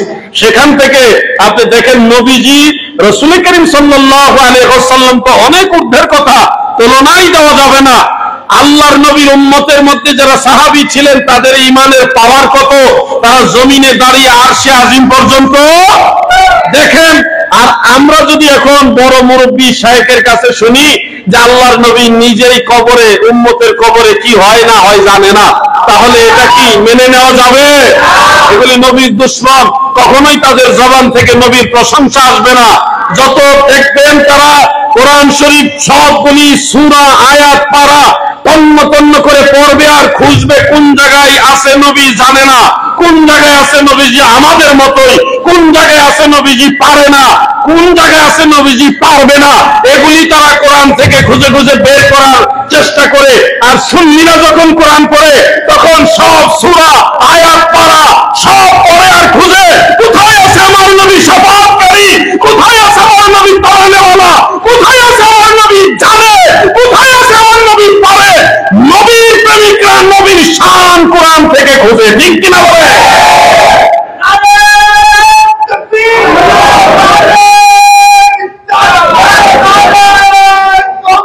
প্রিয় ভাইরা, দৃষ্টিভঙ্গি আলাদা, কোরআন আলাদা না, কোরআন একই, কোরআন এক, কিন্তু দৃষ্টিভঙ্গি আলাদা, দৃষ্টিভঙ্গি ভিন্ন। নবীর প্রেমিকদের দলিল লাগে না, যার কারণে বিনা দলিলই তারা নবীকে ভালোবাসে, কিন্তু দলিল যখন খুঁজে তারা নবীর শান মান খুঁজে। ও ভাই, গোলাপ ফুল থেকে মৌমাছি নিয়ে বানায় মধু, গোলাপ ফুল থেকে পানি নিয়ে, বিভিন্ন ফুল থেকে পানি নিয়ে মৌমাছি নিয়ে বানায় কি মধু, কিন্তু একই ফুলের পানি নিয়ে ভুমরা পোকা বানায় বিষ। একই জায়গার পায়নি পানি, কারো কাছে বিষ, কারো কাছে মধু। কোরআনের মধ্যে কোরআনের সূরা আয়াত পড়া সবই ঠিক আছে, কিন্তু দাদু দেখবেন সুন্নিরা যখন কোরআন পড়ে তখন এটার মধ্যে নবীজির মহব্বতের মধু খুঁজে পায়। আর নবীর দুশমনেরা যখন কোরআন পড়ে তখন এর মাঝে নবীর শানের বিরুদ্ধে দলিল খুঁজে, ঠিক কিনা বলে? রাসূল, এদের সাথে আল্লাহ হাবিবের কোন সম্পর্ক নাই, ইসলামের মূল দর্শন তাদের মাঝে নেই। আপনারা যদি সচেতন না হন তাহলে আপনারা ক্ষতিগ্রস্ত হবেন। আমাদের কথার সাথে এই 1400 বছরের সমস্ত ইমামদের কথা মিল পাইবেন, কারণ আমরা নতুন না, উইরা ইসা জিরা বসি নাই। আমি মাঝে মধ্যে বলি, আমাদের এই আহলে সুন্নাত ওয়াল জামাত, এই সুন্নি জামাত আমরা স্বপ্নে পায় আবিষ্কার করিনি। সুন্নি জামাত মজলিসের শোরা দিয়ে আবিষ্কার করা হয়নি। সুন্নি জামাত কোন নির্বাচন দিয়ে বানানো হয়নি। সুন্নি জামাতের প্রতিষ্ঠাতা হলো রাহমাতুল লিল আলামিন, আমরা নবীর দল করি, ঠিক কিনা? স্বপ্নে পাওয়া দল না, মজলিসে শোরা দিয়ে এই দল বানানো হয়নি। এই দলের প্রতিষ্ঠাতা রাহমাতুল লিল, সমস্ত সাহাবারা এই দলের সদস্য, সমস্ত তাবি, চার মাযহাব, সকল তরিকতের ইমামরা, সমস্ত আউলিয়ারা সুন্নি। একটা ইমাম আপনি দেখাতে পারবেন না, একজন ওলিউল্লাহ দেখাতে পারবেন না, একজন মুজাদ্দিদ মুজতাহিদ দেখাতে পারবেন না যে কইছে আমি ওয়াহাবি। কেউ ওয়াহাবি না। সব ইমামরা নিজেদের আকীদার অবস্থান যখন ক্লিয়ার করেছেন, সবাই বলেছেন আমি আহলে সুন্নাহ ওয়াল জামাত। এই জন্য আমাদেরটা ইতিহাস খুঁজলে দেখবেন ওই 1400 বছর ইতিহাসে সবকিছু আমাদের সাথে মিল আছে। হাজির নাজির, এলমে গায়েব, মুনাজাত বলেন, মিলাদ কিয়াম বলেন, কোনো কিছু আমাদের বানানো না। যারা জানে না এরা হইলো মনে করেন একটা ফতোয়া জারি করে দিয়ে একটা ফিতনা লাগায় দেয়। জানার চেষ্টা করতে হবে। আজও পর্যন্ত শোনেন, আমার একটা মূল নীতি, আমার একটা নীতি হলো আমি বাতিলদের কথা শুনি, আমি তাদের কথাগুলি শুনি এবং নোট করি। নোট করার পরে আমি ওই কিতাবগুলি নিজে, কারো মাধ্যমে না, নিজে এগুলি যাচাই করি, তালাশ করি। এরপরে ওনার কথার সাথে বাস্তবতার মিল আছে কিনা দেখে তারপরে এই ব্যাপারে আহলে সুন্নাহ ওয়াল জামাতের ইমামরা কি বলছে ওটা আমি খুঁজে তারপরে ডিসিশন নিই। খুঁজতে এই পর্যন্ত দেখলাম, বেজার হবেন না, ওয়াহাবিদের বেশিরভাগ হইল ধান্দাবাজ, ভাওতাবাজ। এরা মানুষকে ধোঁকা দেয়। যেমন এর যুবক ভাইরা যারা কলেজ ইউনিভার্সিটিতে পড়েন, একটা হাদিস বলি, আপনারা আলেম ভাইরা কিছু বললেন না, আপনারা চুপচাপ থাকবেন। যখন ভার্সিটিতে যাবেন বা কলেজে যাবেন অথবা স্কুলেই যান, যখন বলবেন উতলুবুল ইলমা ওয়ালাউ বিসিন অথবা ওয়ালাউ কানা বিসিন, দুইভাবেই আছে। জ্ঞান অন্বেষণের জন্য প্রয়োজনে চীন দেশে যাও, এই কথাটা যখন আপনি বলবেন না, দেখবেন তারা বলবে এটা জাল হাদিস। ট্রাই করে দেখবেন। আপনি বলার শেষ করার আগেই উনি বলে দিবেন এটা জাল হাদিস, এবং উনি এটাকে জাল হাদিস বানাইবে কোন রেফারেন্স দিয়া না, কিতাবুল আন্দাজ দিয়া। আমি আজকে আপনাদেরকে তথ্যটা সহযোগিতা হিসেবে দিয়ে রাখি, এটা জাল হাদিস নয়, এটা আল হাদিস। কিভাবে আল হাদিস? প্রথমত হাফিজুল হাদিস ইমাম আবু বকর বাইহাকি রাহমাতুল্লাহ আলাইহির শুআবুল ঈমানের মধ্যে হযরত আনাস ইবনে মালিক রাদিয়াল্লাহু আনহু থেকে একাধিক সূত্রে এটা বর্ণিত রয়েছে। এরপরে হাফিজুল হাদিস ইমাম আবু আহমদ ইবনে আদি রাহমাতুল্লাহ আলাইহির আল কামিল ফি দুআফাইর রিজাল, সেই কিতাবের মধ্যে এই একই হাদিস আরেকজন সাহাবী হযরত আবু হুরায়রা থেকে বর্ণিত আছে, যেখানে প্রিয় নবীজি বলেছেন উতলুবুল ইলমা ওয়ালাউ বিসিন আও ওয়ালাউ কানা বিসিন, জ্ঞান অন্বেষণ করো যদিও চীন দেশে যেতে হয়। আল্লাহর রসুলের জবানে চীন দেশের নাম আসছে। পৃথিবীর কত রাষ্ট্র, কত দেশ আছে, অনেক দেশের কথা কোরআনে আছে, হাদিসে আছে, কিন্তু নবীজি জ্ঞানের কথা বলতে গিয়ে চীন দেশের নামটা উচ্চারণ করেছেন, এবং একাধিক সূত্রে এটা প্রমাণিত। মুহাদ্দিসিনে কেরাম বলেছেন, ইমাম মানাবি, আব্দুর রউফ আল মানাবি, জাইনুদ্দিন মানাবি, অন্যান্য মুহাদ্দিসরা, ইমাম সাখাবি, শামসুদ্দিন সাখাবি, ওনারা বলেছেন ইউকাউই বাদুহা বাদান, একটা সূত্র আরেকটা সূত্রকে এটা শক্তিশালী করেছে, মানে এটা উড়িয়ে ফেলে দেওয়ার মতো হাদিস শরীফ না, এটা শক্তিশালী হাদিস, যেখানে নবীজি চীন দেশের কথা বলেছেন এবং জ্ঞানের কথা বলতে গিয়ে চীন দেশের নাম রাহমাতুল্লিল আলামিন নবীজির জবান মুবারকে এসেছে। তার বাস্তবতা এর পাচ্ছেন না? সারা ওয়ার্ল্ডের মধ্যে এই জ্ঞানে, বিজ্ঞানে, আধুনিকতায়, আবিষ্কারে, মোটামুটি এই সমস্ত বিষয়ে চীন দেশের অবস্থান সবার শীর্ষে না? কি কথা বলেন না, শীর্ষে কিনা? আমেরিকার আইফোন তারা বিক্রি করে কত? আইফোন কিনছেন না? হ্যাঁ, 15, 16 কিনছেন না? কত দিয়ে কিনছে? হ্যাঁ, আরো বেশি, 1,80,000, 1,80,000 বা 1,20,000 যাই আমরা বলি। আপনি জানেন সেই আমেরিকার আইফোন চীন দেশ হুবহু, একটু এদিক সেদিক নাই, হুবহু বানায় আমরা 12,000 টাকা দিয়ে দিব। কোথায় 1,80,000 আর কোথায় মাত্র 12,000, একেবারে চুল পরিমাণও বেশ কম নাই। তাহলে জ্ঞান বিজ্ঞানে তারা এত শীর্ষে কেন? ওই শীর্ষের মূল হাকিকতটা হলো নবীজির জবান মুবারকে এই নামটা আছে। নবীজির জবান মুবারকের বরকতে আল্লাহ তাদের জ্ঞান আরো বাড়ায় দিচ্ছে।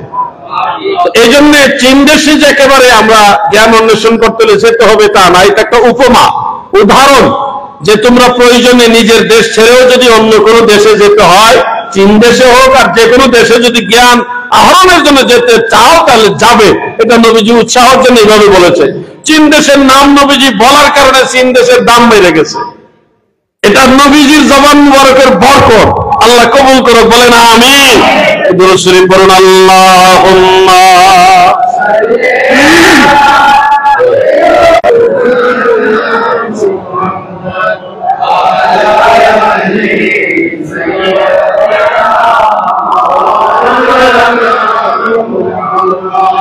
আল্লাহুম্মা সাল্লি আলা মারহাবা মাওলানা মুহাম্মদ ওয়া আলা আলিহি।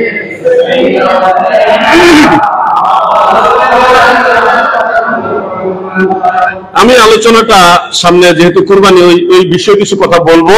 মুলাখাস এতগুলি কথা বলার মূল যে উদ্দেশ্য সেটা হলো যে আল্লাহর নবী রাসূল করিম সাল্লাল্লাহু আলাইহি ওয়াসাল্লাম তিনি এমন মহাসম্মানিত নবী, আপনি এখান থেকে বসে নবীজিকে সালাম দেন, এটাও নবীজি শুনেন, এবং রওজা মুবারকের সামনে গিয়ে যদি সালাম দেন, আপনার সালাম সরাসরি নবীজি শুনেন এবং জবাব দেন।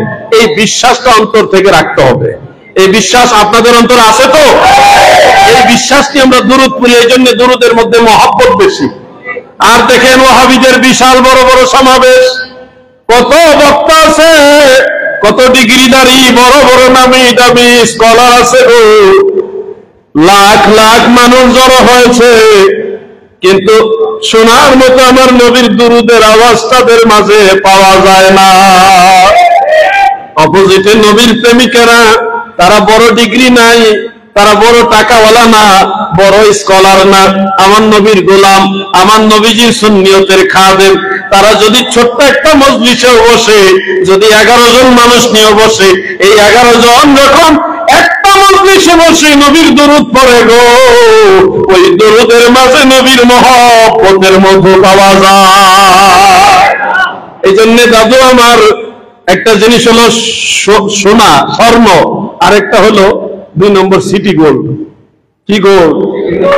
সিটি গোল্ড যদি 10 কেজি হয়, আর সত্যিকারের স্বর্ণ যদি 1 বড়ি হয়, তো 10 কেজি সিটি গোল্ডের দাম বেশি না, এক বড়ি স্বর্ণের দাম বেশি। এইটাই মনে রাখবেন। যে একটা ছন্দ আমি মাঝে মধ্যে বলি, ভবে হাতেতে হাত কিনতে এসে চিনতে নারী লিপিত লোকে বিকেল, বাহিরের রূপে ধাঁধা লাগিল রে, বাহিরের রূপে ধাঁধা লাগিল রে, তুই মজিলি মা কালো দেখে ভেলো। কুষ্টিয়ার বিখ্যাত কবি মাওলানা দাদালি রহমতুল্লাহ আলাইহি তিনি এই কবিতাগুলি লিখেছেন।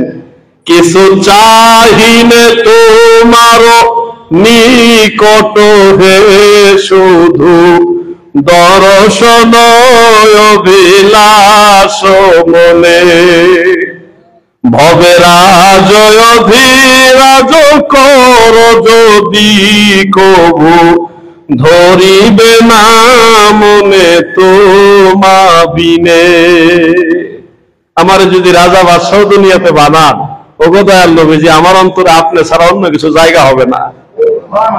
আর এই দুনিয়াতে আমি আপনার দর্শন, আপনার দিদার ছাড়া আর কিছু চাই না। এই কথাটা কুষ্টিয়া থেকে, সেই কুষ্টিয়া থেকে তিনি এই ছন্দগুলি লিখলেন আর গুনগুনায় গাইলেন। সেই ছন্দ চলে গেছে এনায়েতপুরে, সেই ছন্দ চলে গেছে শম্ভুগঞ্জে, আত্মশীতে, বিভিন্ন দরবারে।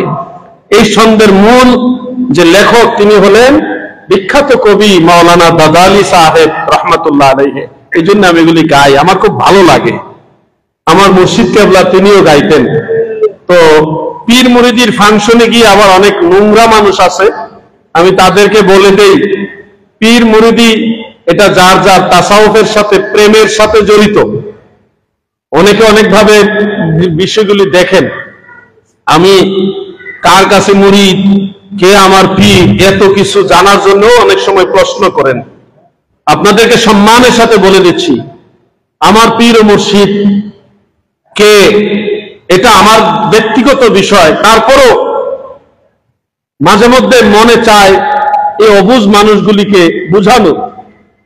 আমার পীর ও মুর্শিদ প্রথমত হলো আমার পীর খাজা বাবা ফরিদপুরি কুদ্দিসা সিররুল আজিজ, মাওলানা হাসমতুল্লাহ সাহেব রহমতুল্লাহ আলাই, ফরিদপুর আট্রসি দরবারে যিনি।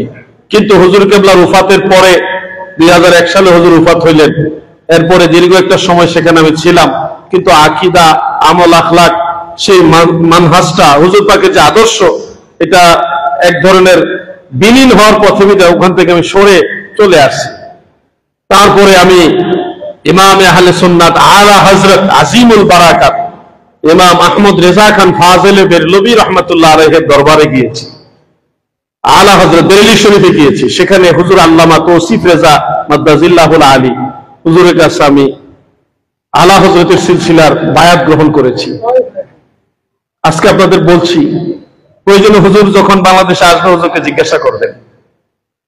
ইন্ডিয়াতে মাওলানা মুফতি আল্লামা জুবায়ের আহমদ মুজাদ্দিদি সাহেব রয়েছে কলকাতায়, পশ্চিমবঙ্গে, ওনাকেও জিজ্ঞাসা করবেন প্রয়োজনে। এরপরে আমি মুজাদ্দিদ আল ফিসানি আল ফারুকি রাদিয়াল্লাহু আনহু, যিনি মুজাদ্দিদিয়া তরিকার ইমাম শেখ আহমদ সের হিন্দি, মুজাদ্দিদ আল ফিসানি আল ফারুকি রহমতুল্লাহ আলাইহির দরবারে গিয়েছি।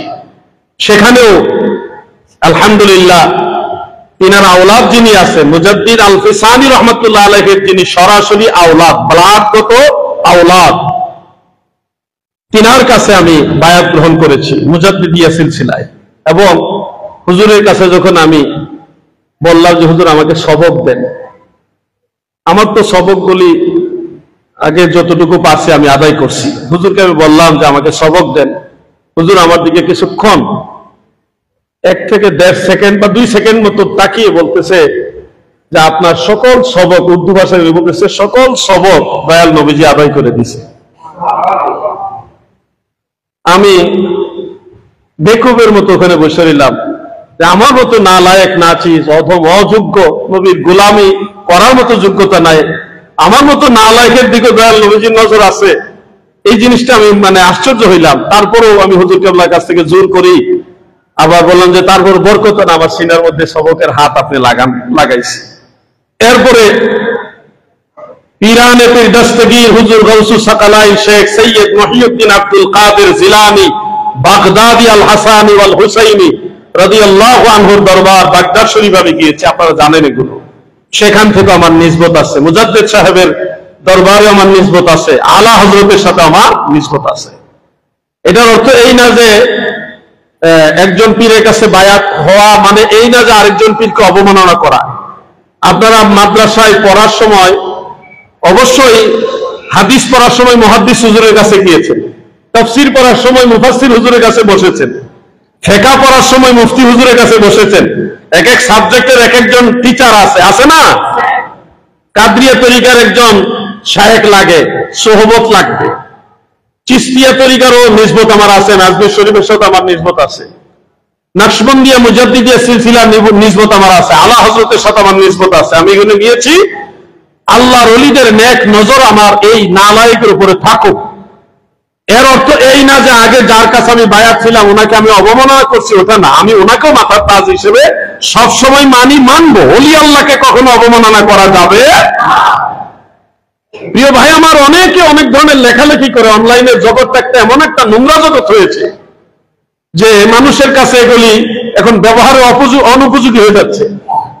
ওলি আল্লাহদের সাথে সম্পর্ক রাখবেন, যারা ওলি আল্লাহর সোহবত পায়নি, যারা ক্যাসেটে মুরিদ হয়েছেন, মোবাইলে মুরিদ হয়েছেন, তারা তো ভাইজান সোহবতের মর্যাদা বুঝবেন না। পাকিস্তান থেকে যখন আল্লামা তাহের শাহ হুজুর মাদ্রাজিল্লাহুল আলী তিনি বাংলাদেশে আসেন, ওনাকে এক নজর দেখার জন্য ভক্ত আসে কেন ওখানে চলে যায়। শুনেন, সাহাবাই কারাম এত দামি কেন? নবীর সোহবতের কারণে। এক মুহূর্ত যে সাহাবী রাসূল করিম সাল্লাল্লাহু আলাইহি ওয়াসাল্লামের সোহবত পেয়েছেন, এই এক মুহূর্ত সোহবতের কারণে পৃথিবীর সমস্ত ওলি আল্লাহদের এক পাল্লায় রাখলে একজন সাহাবী যিনি সামান্য সময় নবীর দিদার পেয়েছেন, ওই সাহাবীর পায়ের ধুলা মোবারকের সমান মর্যাদাও সমস্ত ওলি আল্লাহদের হবে না নবীর ইজ্জতের কারণে। সোহবত এমন দামি জিনিস, এই জন্য সোহবত যত বেশি পারেন ওলি আল্লাহদের কাছ থেকে নেবেন, আউলিয়ায়ে কেরাম থেকে সোহবত নেবেন, ওই মজলিসে বসে থাকবেন। এই মজলিসটা দামি মজলিস, এমন হবে আল মারউ মা'a মান আহাব্বা, বুখারী মুসলিমের হাদিস। এই মজলিস এখানে বসছেন, আল্লাহ যদি দয়া করে দয়াল নবীজির উসিলায় হুজুরকে হাশর ময়দানে জান্নাতি হিসেবে ঘোষণা করে দেন।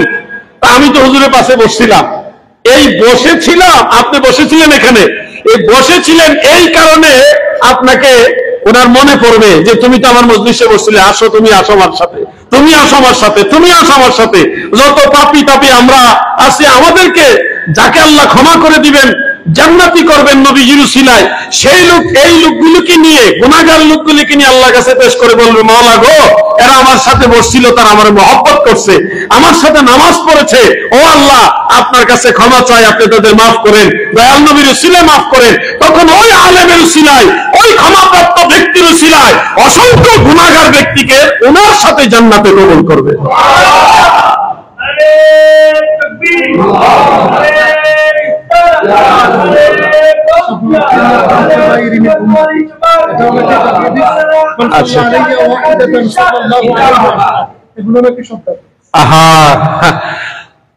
শাফাআতি লিআহলিল কাবাইর মিন উম্মতি, এটা তিরমিজি শরীফের হাদিস, জামিউত তিরমিজি, সিয়াসিতের কিতাব, এবং আল মুস্তাদরাক আলা সাহিহাইন, সেখানে ইমাম হাকিম নিসাবুরি উল্লেখ করেছেন এটাকে ওয়াহাবিরা জাল হাদিস বানাইছে। কোথায় যাব ভাই? ইমাম যারা নবীজির উপরে একবার দুরূদ শরীফ পড়ে আল্লাহ তাআলা তার উপরে 10টা রহমত নাজিল করে, এটা তো সিহাসিত্তার হাদিস। আর যেই শাফাআতি লি আহলি কাবাইর মিন উম্মতি, এই হাদিস সম্পর্কে ইমাম তিরমিজি বলেছে হাযা হাদিসুন হাসানুন সহিহ। আর ইমাম হাকিম নিসাবুরি বলেছেন হাযা হাদিসুন সহিহুন, হাযা হাদিসুন সহিহুন আলা শারত শাইখাইন। শাইখাইন মানে ইমাম বুখারী ইমাম মুসলিম। হাদিস শাস্ত্রে যখন শাইখাইন বলা হবে তখন ইমাম বুখারী এবং ইমাম মুসলিমকে বোঝাবে। আর সাহাবায়ে কেরাম লিখে রাখছে। হ্যাঁ, এবং ওই যে আপনারা দেখবেন রোজা মুবারকের আপনি যখন বাবু সালাম দিয়ে ঢুকবেন, হাতের বাম দিকে একটা মেহরাবের মতো একটা স্টিলের বা একটা সোনালী কালার একটা গেট আছে। ওই গেটের মধ্যে হাদিস শরীফে লেখা আছে। এবং ইমাম হাকিম নিসাবুরি বলছে এটা বুখারী মুসলিমের শর্তানুসারে সহিহ। ইমাম তিরমিজি তাকে সহিহ বলেছে, আর ওয়াহাবিরা তাকে জাল হাদিস বানাইছে। কোথায় যাবেন বলেন?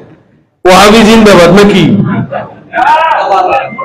এই জন্য ওয়াহাবিদের যত 2 নম্বরই আছে, যতগুলি বই আমি তাদের সংগ্রহ করছি, যেখানে যে রাসূল পাকের আল হাদিস, এটাকে তারা বিভিন্ন ছল চাতুরি আশ্রয় নিয়ে জাল হাদিস বানাইছে, সেইগুলোকে আমি আলাদা এক জায়গায় করছি, কইরা ওই একটা বই লিখছি। বইটার নামে রাখছি ওয়াহাবিদের ঘোষিত অনেক জাল হাদিসি আল হাদিস। নামটা ঠিক আছে নি? নতুন আপডেট ভার্সনটা নিবেন, তাহলে এটার মধ্যে অনেক তথ্য পেয়ে যাবেন। এই বইটা লেখার উদ্দেশ্য হলো প্রিন্সিপাল আল্লামা জলিল শাহবুজুর রহমাতুল্লাহ আলাইহি, তিনি একসময় ছিলেন, কিছু লেখনী লিখে গেছেন, আরো অনেক সুন্নি আকাবিরা লিখে গেছেন, আমরা পাইছি, ওইটা পড়ে আমরা শিখছি। কিন্তু আমাদের পরবর্তী প্রজন্মের জন্য আমাদের তো কিছু লিখে যাওয়া উচিত, না হয় এরা ওয়াহাবিদের বই পড়ে, এমনি তো পড়ে। মোটেও যদি আমাদের কোনো লেখা না থাকে ডকুমেন্টারি, শুধু আল হাদিস লেখা রাখলে তো হবে না, এটা রেফারেন্স দিতে হবে। কোন কিতাব, কোন ইমামের লেখা, সনদ কি, সনদের মান কি, হ্যাঁ, তারপরে তাকরিজাতের কোন কিতাব আছে, মওযুআতের কোন কিতাব আছে, আসমা ও রিজালের কোন কোন কিতাবে রাবির কথা আছে, ডিটেইলস ব্যাখ্যা করে এই কিতাবগুলি আমি লিখেছি। আজকে আনছি মানে 10টার মতো কিতাব আছে আমার সাথে, যা ওয়াহাবিদের ঘোষিত অনেক জাল হাদিস আল হাদিস। এই 10টা কিতাব যদি মনে করেন কারো গবেষণা করার ইচ্ছা আছে, কারণ আমার বই সবাই বুঝবেন না, এই বইটা অন্তত বোঝার জন্য কিছু জ্ঞান, মানে কিছুটা মাল মুসল্লা থাকতে হবে। সবাই হুট করে বুঝবেন না, আবার একবারে যে বুঝবেন না তাও না। এই বইটা আপনারা চাইলে সংগ্রহ করে রাখতে পারেন। এই বইটা ওয়াহাবিদের ঘোষিত অনেক জাল হাদিসি আল হাদিস। ওয়াহাবিদের গুমর একেবারে পুরোপুরি পাশ করছি এবার ইনশাআল্লাহ। বাংলা ওয়াজ যারে বলে আর কি, কোন কিতাবে তারা এটা ভুল তথ্য দিছে, কোন জায়গায় তারা এটা জাল হাদিস দাবি করছে, ওই কিতাবের রেফারেন্স উল্লেখ করে তারপরে আহলে সুন্নাত ওয়াল জামাতের মুহাদ্দিসিনে কেরাম কি বলছে, এটা সনদ কি, ডিটেইলস আনছে এটার ভিতরে। সংগ্রহ করবেন, স্টাডি করবেন। আপনাদের চট্টগ্রামে তেমন একটা সমস্যা নাই, তারপর আমি বলবো স্টাডি করার বিকল্প নাই। এই চট্টগ্রামে দেখছেন সুন্নিদেরকে মারছে, আন্দোলনে নামছেন না আপনারা। চট্টগ্রামের মতো জায়গায় যদি ওয়াহাবিদের হাতে, খারিজি এই জামাত শিবিরের ছেলেদের হাতে মাইর খাইতে হয়, তাহলে অন্য অন্য জায়গায় আমাদের সুন্নিদের কি অবস্থা, এগুলি আপনারা ভাববেন, ভাবতে হবে আপনাদেরকে। আপনি মাহফিলে আসছেন, কথা শুনছেন, 2টা কথা হইলে তো শুনছেন, আপনার ছেলেকে নিয়ে আসলেন না, ছেলেকে ঠিকই মোবাইল দিয়ে ঘরে রেখে চলে আসছেন। তা আপনি সুন্নি হলে চলবে, আপনার ছেলে সুন্নি হওয়া লাগবে না? আপনি মাহফিলে যান, সুন্নি মিলাদ হইলে মিলাদ শরীফে যান, কিন্তু আপনার ছেলে সন্তান, মেয়ে সন্তান, তাদেরকে ওই দিকে ইয়ে করেন না, নেন না। এতে করে কি হবে জানেন? আপনি ঠিকই সুন্নি থাকবেন, আস্তে আস্তে আপনার ছেলেকে ঠিকই খারিজিরা নিয়ে যাবে। আপনি মরার পর আপনার ছেলে দোয়া করবে না। এই জন্য আপনি একা সুন্নি হইলে চলবে না, সুন্নি আপনি হবেন, আপনার স্ত্রীকে সুন্নি বানাইতে হবে। স্ত্রীকে শোনাবেন, সুন্নি আলেমদের আলোচনা শোনাবেন। মহিউদ্দিন তানবীরের মতো যারা আশিক রাসূল শায়ের রয়েছে, তাদের নাত শরীফ শোনাবেন, এগুলি শোনাবেন। পুরো ফ্যামিলি সুন্নি হতে হবে।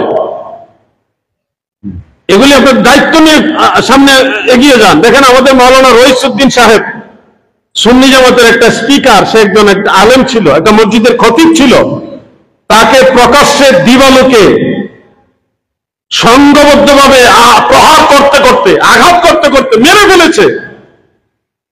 কিন্তু সেই মৃত ব্যক্তি যে শহীদ হয়ে গেছে, যাকে মেরে ফেলেছে, তার মার্ডার কেসটা প্রশাসন নেয় নাই। সারা বাংলাদেশের জাতীয় পর্যায়ে আন্দোলন কইরা তারপরে মামলা একটা করার লাগছে। কোথায় আপনাদের অবস্থান? একটা মানুষ মেরে ফেলেছে, মার্ডার কেস, কেস নেয় না বিদায় সারা বাংলাদেশে আন্দোলন কইরা কেস নেওয়ানো হয়েছে। এরপরে আন্দোলন করতে গিয়ে 21 কতজন জানো, 24 জন, 24 না 21 জন আন্দোলন কেন করলো? কেস নেওয়ার জন্য, যে আমার ভাইরে মেরে ফেলছে, মামলাটা নেন।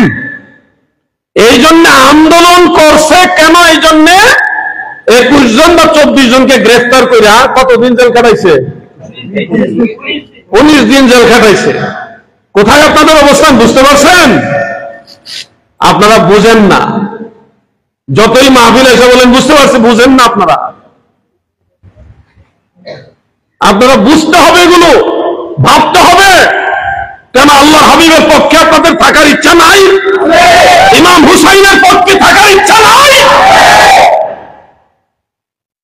তাহলে আপনাদের ভাবতে হবে, এগুলো বুঝতে হবে। আপনারা যদি মজবুত হতেন, আন্দোলন করা লাগতো না। একজন শুধু বললে হয়তো মামলা নেও, আসামি অ্যারেস্ট করাও, সাথে সাথে আব্বাটাইকে অ্যারেস্ট করাইতো। ডোন্ট মাইন্ড প্লিজ শব্দটা আমি বললাম। কিন্তু আপনারা সারা বাংলাদেশ মিলে আন্দোলন করে কেস নেওয়াইছেন। আপনারা মামলা নেওয়াইতে গিয়া 21 জন 19 দিন জেল খাইতে এসছেন, কিন্তু আজও পর্যন্ত একজন আসামিও অ্যারেস্ট করা হয়। কোথায় আপনাদের অবস্থান? আবার আপনাদের ডানে বামে এসে জিন্দাবাদ দিতেছে, সুন্নিদেরকে ইউজ করতেছে, কিছু লোক ইউজ করতেছে, বলতেছে আমি বললাম না, যে যেমনি বুঝার বুঝে নেন, এম দিয়ে বুঝে নেন। শুনেন, মিসগাইড করা হচ্ছে আপনাদেরকে। আপনাদের আপন হলো তারা যারা সুন্নিয়তকে ভালোবাসে, যারা সুন্নিদের বাইরে বাইরে ভালোবাসে, বাস্তবে সুন্নিদের একটা মামলা পর্যন্ত নেয় না, এরা আসলে সুন্নিদের আপন। যারা সুন্নিয়তকে ভালোবাসে তাদের সাথে ইমিডিয়েটলি যদি আপনারা আলোচনায় একটা সমঝোতা নিয়ে একটা ঐক্যবদ্ধ শক্তি তৈরি না করেন, যারা এখন ময়দানে আছে, কোন রাজনৈতিক দলের নাম আমি বলি না, বলবো না, শুধু এটুকু বলছি, সুন্নিয়তের একটা বৃহৎ স্বার্থ। কারণ সুন্নিদের একজন ব্যক্তি আঘাতপ্রাপ্ত হলে আমারও কষ্ট লাগে।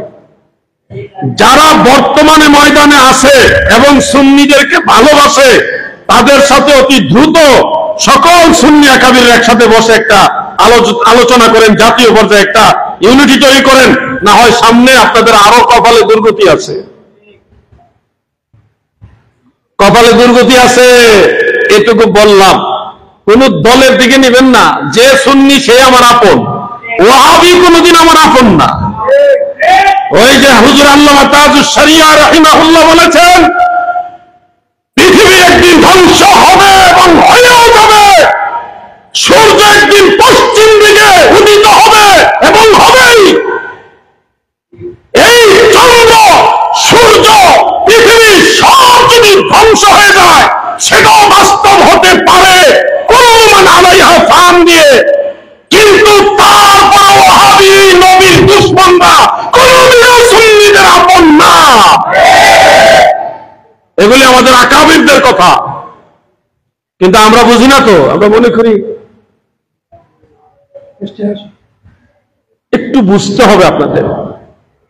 না বুঝলে তো মাইর খাবে কারা? ফেরেশতারা মাইর খাবে? আপনারাই তো মাইর খাবেন। আপনারা নিজেদের ইউনিটি আরো বাড়ান, শক্তিশালী করেন নিজেদেরকে।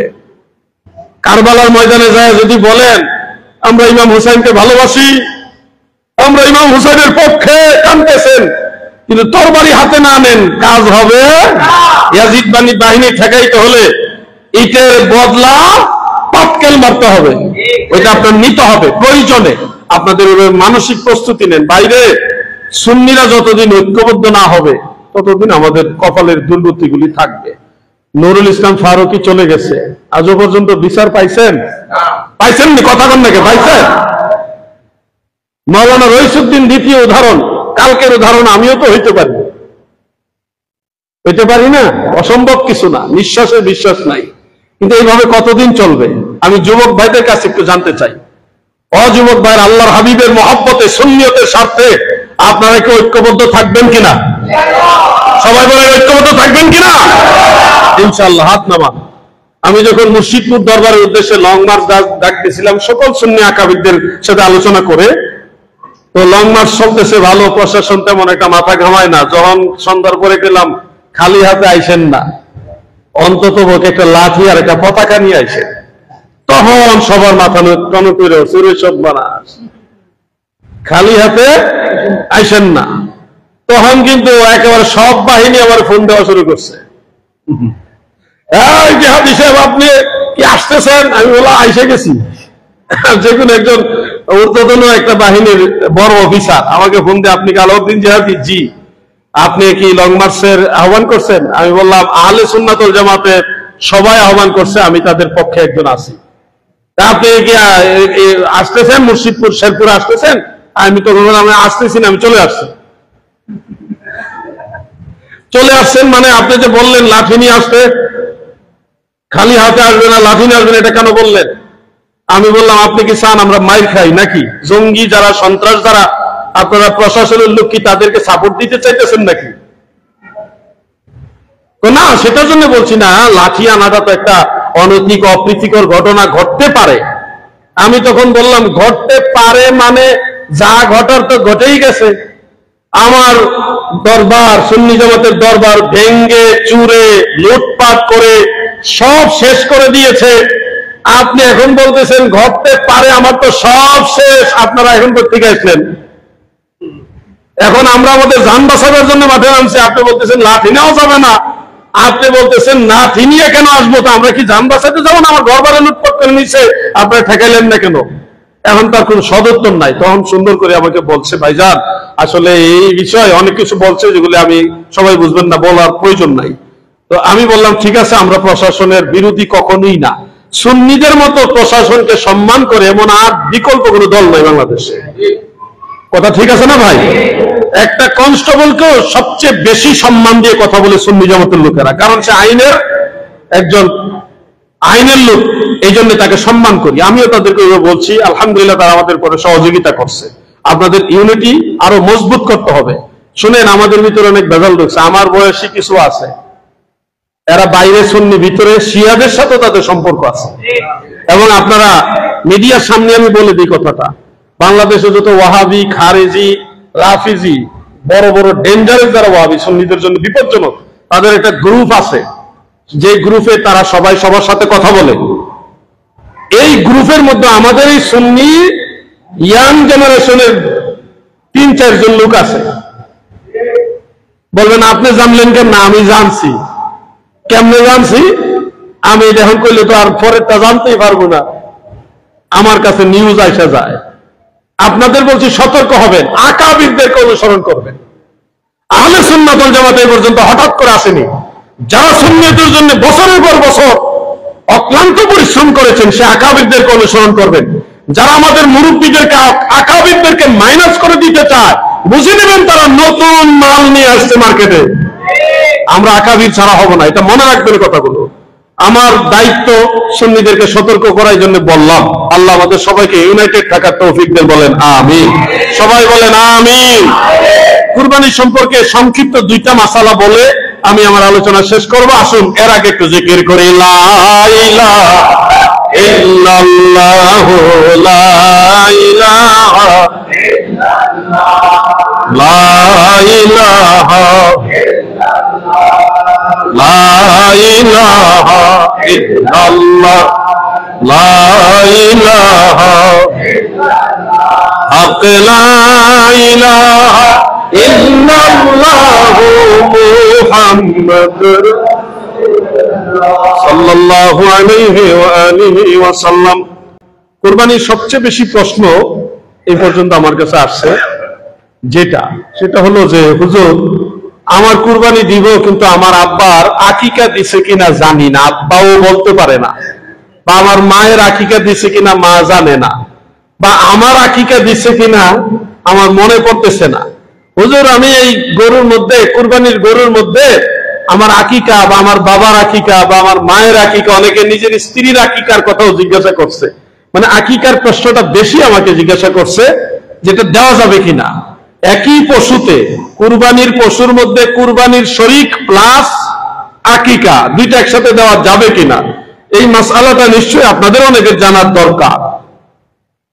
মনে রাখবেন, হানাফি মাযহাবের ফুকাহায়ে কেরাম এই ব্যাপারে রায় দিয়েছেন, যে রায়টা ফাতওয়ায়ে তাতারখানিয়ার মধ্যে উল্লেখ আছে। ফাতওয়ায়ে তাতারখানিয়া সেই কিতাবের মধ্যে মাসআলাটা উল্লেখ।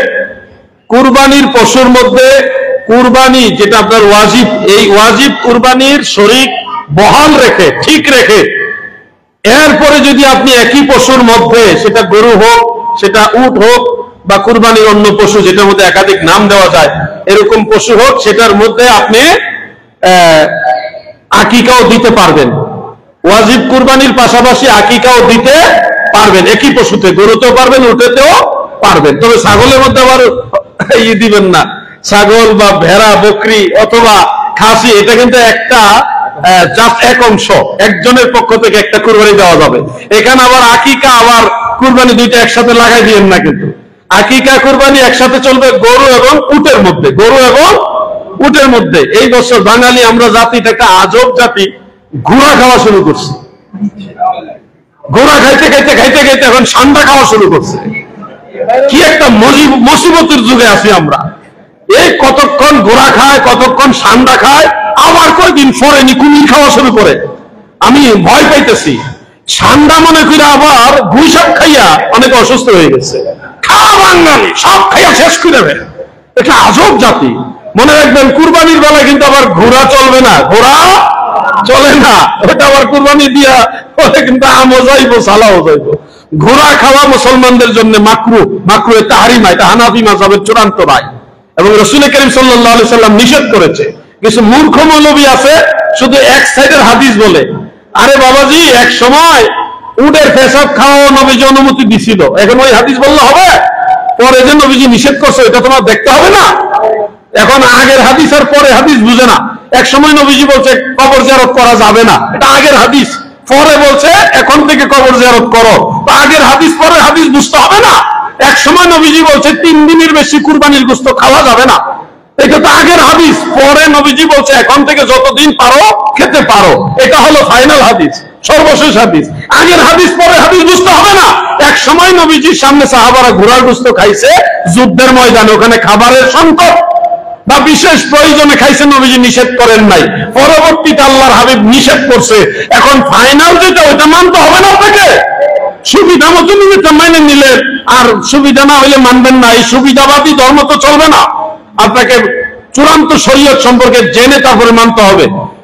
কুরবানির ক্ষেত্রে স্পষ্ট মাসআলা হলো, একই পশুতে গরু অথবা উট, যেটার মধ্যে 7 শরীক বা কোন কোন ইমামদের মধ্যে 10 শরীকও দেওয়া যায় উটের মধ্যে, তো 7 শরীকে কুরবানি দিবেন। সেখানে ওয়াজিব কুরবানির পাশাপাশি আপনারা চাইলে আকিকাও আদায় করতে পারবেন। আকিকার সুন্নত তরিকাগুলো মনে রাখবেন। আকিকা মূলত সুন্নত। এইটা কোন দিন সুন্নত? সন্তান জন্ম হওয়ার 7ম দিন, 7ম দিবসে ওই সন্তানের মাথার চুলগুলি কেটে কামিয়ে বা হলক করে ফেলে দিয়ে তখন আপনি নাম রাখবেন এবং আকিকা করবেন। আকিকা ওই ছেলে হইলে একটা ছেলের পক্ষে 2টা ছাগল বা খাসি দেন বা ভেড়া বকরি যাই দিতে পারেন, 2টা, ছেলের জন্য 2টা, আর মেয়ে হইলে 1টা। যদি সামর্থ্য না থাকে, তৌফিক ভালো না থাকে, তাহলে আপনি ছেলের জন্য 1টা ছাগল আকিকা দিলেই আদায় হয়ে যাবে। এটা হলো তৌফিক না থাকলে। সামর্থ্য থাকলে আপনি ছেলের জন্য 2টা ছাগলই জবাই করবেন। এবং আকিকার গোশত সবার জন্য হালাল। কুরবানির গোশত যেমনি ভাবে সবার জন্য হালাল, আকিকার গোশত তেমনি ভাবে সবার জন্য হালাল। কুরবানির গোশত যেমনি ভাবে কুরবানি দাতা যিনি কুরবানি দেন, যার পক্ষ থেকে কুরবানি দেন তিনি খেতে পারেন, ঠিক তেমনি ভাবে আকিকার গোশত ওই সন্তান যার পক্ষ থেকে আকিকা দেওয়া হচ্ছে সেও খেতে পারবে, ওই সন্তানের মা বাবাও খেতে পারবে, কারোর জন্য এটা হারাম না, নিষেধ না। তবে আপনি যদি মনে করেন যেহেতু এটা আমার সন্তানের একটা আকিকা, সেই হিসাবে আমি এটা খাবো না, আমি গরিব মানুষদেরকে খাওয়াই দিব, এটাই বেটার হবে আপনার জন্য। আমি এটাই সাজেস্ট করবো, মানুষের খাওয়ান, নাইলে দেখা যাবো আকিকার ছাগল জবাই করে সব ফ্রিজে ঢুকাইবো, মানুষের খাওয়াইতো না। আমরা তো স্বভাব ভালো, তো এই জন্য আপনাদের বললো মানুষের খাওয়াই দেন, এটাই হলো আপনাদের জন্য পরামর্শ। বিষয় কি বুঝতে পারছেন? বুঝেন নাই নাকি? বুঝতে পারছেন? আকিকার গোশত এই সন্তানও খেতে পারবে, যার আকিকা দেওয়া হচ্ছে সেও খেতে পারবে, তার মা বাবাও খেতে পারবে, পরিবারের সবাই খেতে পারবে। তার অর্থ এই না যে আকিকা করে নিজেরাই সব খাইবেন, বরং এই আকিকার গোশতটা সবাইকে খাওয়াই দিবেন। হুজুর আকিকা যদি না দেই তাহলে কি হবে? আকিকা না দিলে যেই সন্তান জন্ম হয়েছে তার আকিকা যদি না দেন, যতদিনই আকিকা না দিবেন ততদিন তার শরীরের মধ্যে রোগ বেমার চলার পথে হঠাৎ উষ্টা খাইয়া পইরা ব্যথা হয়ে যাবে, মানে বালা মুসিবত, একটা না একটা সমস্যা, রোগ, বেমার এগুলি লেগেই থাকবে, কখনো এটা সারবে না। এই জন্য সন্তানের ভালো কল্যাণ নিশ্চয়ই বাবা হিসেবে আপনারা সবাই চান, চান কিনা? এই জন্য সন্তানের আকিকা যত দ্রুত সম্ভব আদায় করবেন। এটা হলো সপ্তম দিবসে আদায় করাটা হলো সুন্নত। এখন কেউ যদি অর্থ কষ্টের কারণে বা দারিদ্রতার কারণে সপ্তম দিনে আদায় করতে না পারেন, পরবর্তীতেও আপনি চাইলে আকিকা আদায় করতে পারবেন। কারণ দয়াল নবীজির নবুয়ত প্রকাশ হওয়ার পরে রাসূল করিম সাল্লাল্লাহু আলাইহি সাল্লাম নিজের পক্ষ থেকে আবার আকিকা আদায় করেছেন। এটা সহিহ এবং দাঈফ দুইটা সনদে আছে। তো এই জন্য আপনারাও চাইলে নিজের আকিকা যদি আদায় না হয়ে থাকে, আপনার আকিকা শিশুকাল আদায় করেননি বা করছেন বলে জানা যায়নি, তাহলে আপনার আকিকা আপনি নিজেও পরবর্তীতে কুরবানির পশুর মধ্যে কুরবানির শরীক বহাল রেখে আপনারটা আপনি আদায় করতে পারবেন। বুঝতে পারছেন বিষয়? আমার সাথে সারাদিন বুঝতে পারছেন? আপনি আপনার মা বাবার আকিকা, সন্তান বা ভাই বোন বা কোন পরিবারের সদস্য তাদের আকিকাও আপনি আদায় করতে পারবেন। আল্লাহ তাআলা আমাদের সবাইকে বোঝার তৌফিক দেন, বলেন আমিন। কুরবানির গোশত তিনটা ভাগ করা মুস্তাহাব পর্যায়ের সুন্নত। কয়টা ভাগ? কয় ভাগ? তিন ভাগ। পুরোটাই নিজেরা খাবেন না। এক ভাগ হলো নিজের, যেটা আপনি খাবেন আপনার পরিবারের লোকজন নিয়ে, এটা আপনার মেহমান মুসাফির আসলে তাদেরকে নিয়ে খাবেন, এটা এক ভাগ। আর দ্বিতীয় ভাগটা হলো আত্মীয় স্বজন অথবা প্রতিবেশীর মধ্যে যারা কুরবানি দেয়নি, দিতে পারেনি, এদেরকে দিবেন। মনে রাখবেন, তৃতীয় ভাগটা গরিব মিসকিনের জন্য। তো গরিব মিসকিনকে সবাই দেয়, গরিব মিসকিনকে সবাই কুরবানির গোশত দেয়, কিন্তু যারা গত বছর কুরবানি দিয়েছে, এই বছর অভাবের কারণে, অর্থনৈতিক দৈন্যতার কারণে দিতে পারে নাই, এই মানুষগুলিকে তেমন একটা খেয়াল করা হয় না। আল্লাহর ওয়াস্তে আপনাদের অনুরোধ করে যাচ্ছি, আপনাদের প্রতিবেশী হোক সে আপনার আত্মীয়, হোক সে আপনার আত্মীয় না, তাকে আপনি আগে খবর নিবেন। কুরবানির গোশতটা তার ঘরে 1 কেজি 2 কেজি আগে দিবেন, 500 টাকা, এবং তারা হোটেল যারা আছে না এরা কাছে বিক্রি করে দেয়। তো মনে রাখবেন, এই গরিব মানুষের তাদেরকেও দিবেন, কিন্তু অবশ্যই খেয়াল রাখবেন আপনার প্রতিবেশী যারা কুরবানি দেয়নি তাদের প্রতি খেয়াল রাখবেন। এটা আপনাদের কাছে আমার রিকোয়েস্ট। এই তিনটাই মুস্তাহাব পর্যায়ের সুন্নত এবং সহিহ হাদিস দ্বারা প্রমাণিত। খেয়াল রাখার তৌফিক দান করেন, বলেন আমিন। একটা গরুতে সর্বোচ্চ 7 শরীক দেওয়া যাবে। ধরেন আপনি কুরবানি দিচ্ছেন সম্পূর্ণ নিজের টাকায়, আপনি চাইলে এই কুরবানির মধ্যে আপনার ওয়াজিব শরীক ঠিক রেখে আপনার বাবা ওনার পক্ষ থেকে একটা নাম রাখতে পারবেন, মায়ের পক্ষ থেকে আরেকটা নাম, স্ত্রীর সে আপনার জীবন সঙ্গী, সে আপনার সুখেরও সাথী দুঃখেরও সাথী। কুরবানির সময় একটা কাম করবেন, বেগম সাহেবের কইবেন যে তোমার নামে একটা কুরবানি দেবো, বা দেখবেন সেবা যত্ন বেড়ে যাবে, আদর কদর বেড়ে যাবে। কেন দিবেন না? আপনি অবশ্যই দিবেন, তার পক্ষ থেকে কুরবানি দিবেন। বলবেন হুজুর আমার দাদা মারা গেছে, দাদি মারা গেছে, আমরা কি মৃত সেই দাদা দাদি অথবা মৃত মা বাবার পক্ষ থেকে কুরবানি দিতে পারবো? হানাফি মাযহাবের মাসআলা হলো, রাসূল করিম সাল্লাল্লাহু আলাইহি সাল্লামের হাদিস থেকে এটা প্রমাণিত যে মৃত মা বাবা, দাদা দাদি বা এরকম নিকটাত্মীয় কেউ যদি থাকে, তাদের পক্ষ থেকেও আপনি কুরবানি দিতে পারবেন।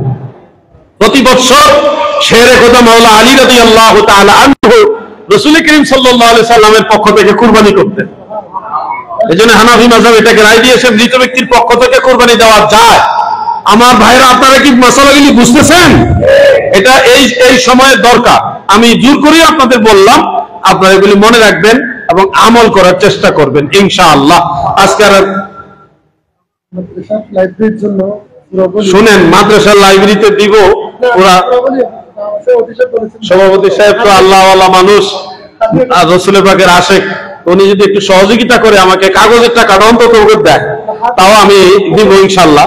কিন্তু আমি এমন একটা অভাবী মানুষ, অভাবী কেন বললাম জানেন? 1000 বই ছাপাইলে আমার 300-400 বই গিফট করতে হয়, এটা বাধ্য হয়ে করতে হয়। আজকে হয়তো এরকম, হয়তো আমি মনে করেন আজকে আপনারা নিয়োগ করছিলাম একটা বই দেবো, পরে চিন্তা উনি রাগ করবো, আবার উনি কেউ আমার একটা দিল না। আমি ওনার কত মহব্বত করে গজল গাইছি, হ্যাঁ, মানকাবাদ দিয়েছি। এই যে একটা বিষয় না, আমি এরকম পরিবেশে দিতে দিতে দিতে দিতে আমি বলে আমার চালান উঠানো আমার সম্ভব হয় না, তো কত দেওয়া যায়? তো ইনশাল্লাহ তিনটা আমি দিয়ে যাব ইনশাল্লাহ, সভাপতি সাহেবের কাছে দিয়ে যাব, এটা লাইব্রেরির জন্য দিয়ে যাব। তবে দিয়ে গেলে হবে, এটা স্টাডি করতে হবে। স্টাডি আমি চাই আলাউদ্দিন জিহাদি আজকে আছে, কালকে নাও থাকতে পারে। ভাইজান, আমি একটা বিষয় বলি, এটার মধ্যে একটা মাসালা জাস্ট বোঝানোর জন্য বলি। নবীজির নাম শুনে আপনারা আঙ্গুলের সুমা খায় আর চোখে লাগান না? কি লাগান কিনা?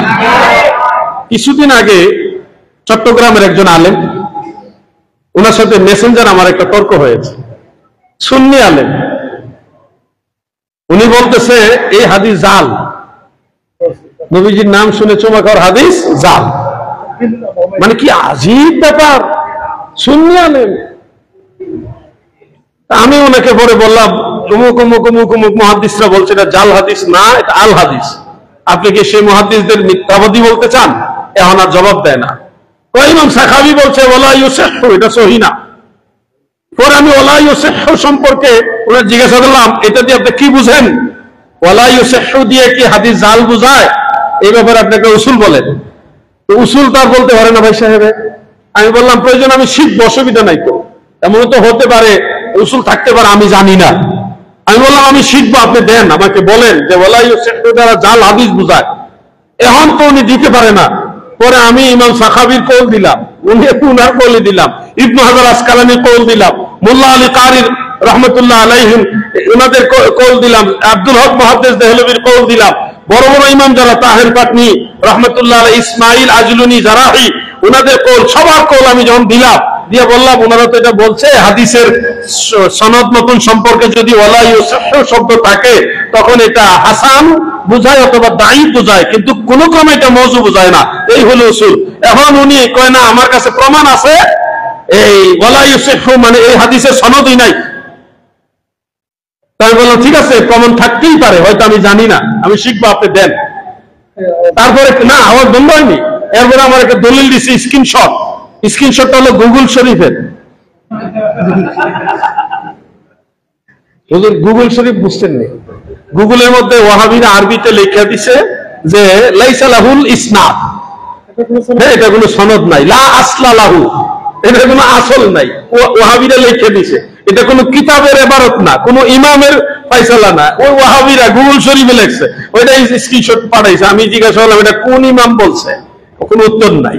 তো আমি বললাম ইমামের নাম হয়তো খেয়াল নাই, কোন কিতাবে আছে এটা? কিতাবের নামটা বলেন। কিতাবের নামও নাই, কিতাবের নামও নাই, ইমামের নামও নাই, যেটা আছে এটা হলো গুগল শরীফ। কি শরীফ? এরপরে তো আমি ধরলাম যে আপনি কোথায় থাকেন বলেন, কোন মসজিদে আছেন, কোন মাদ্রাসায়, কোন প্রতিষ্ঠানে আছেন, আমাকে একটু বলেন তো। এখন তো ভাই সাহেব বুঝে লাইছে আমি, কারণ আমি আলাউদ্দিন জিহাদি, মারাত্মক চিজ। আমি কিন্তু যারা দৌড়ি তার বাড়ি দিয়ে দৌড়ি, আমার অতীত রেকর্ড কিন্তু খুব মারাত্মক। সুন্নি হোক আর ওয়াহাবি হোক, আমি তার বাড়িতে ধরছি, কিতাব লইয়া গাড়ি বইরা কিতাব নিয়ে তার বাড়ি চলে গেছে, মেম্বার চেয়ারম্যানকে জানাইয়া। এরকম অনেক রেকর্ড আছে আমার।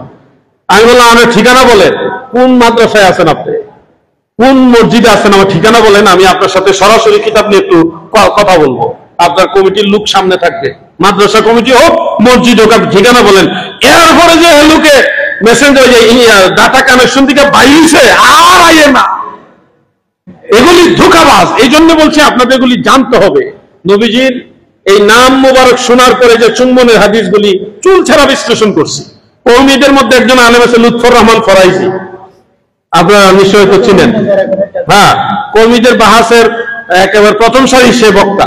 সে দাবি করছে যে ফতোয়ায়ে সুফিয়া এবং আরেকটা আছে কানজুল ইবাদ, হ্যাঁ, এই কিতাবগুলোর মুসান্নিফ কানজুল ইবাদ সম্পর্কে সে বলছে এই কিতাবের মুসান্নিফকে সেটাই জানা যায় না। অথচ ইমাম মোল্লা আলী কারি রহমতুল্লাহ আলাইহি সে কিতাবের নাম, মুসান্নিফের নাম, কত সালে উনি ইন্তেকাল হয়েছে ডিটেলস উল্লেখ করছে।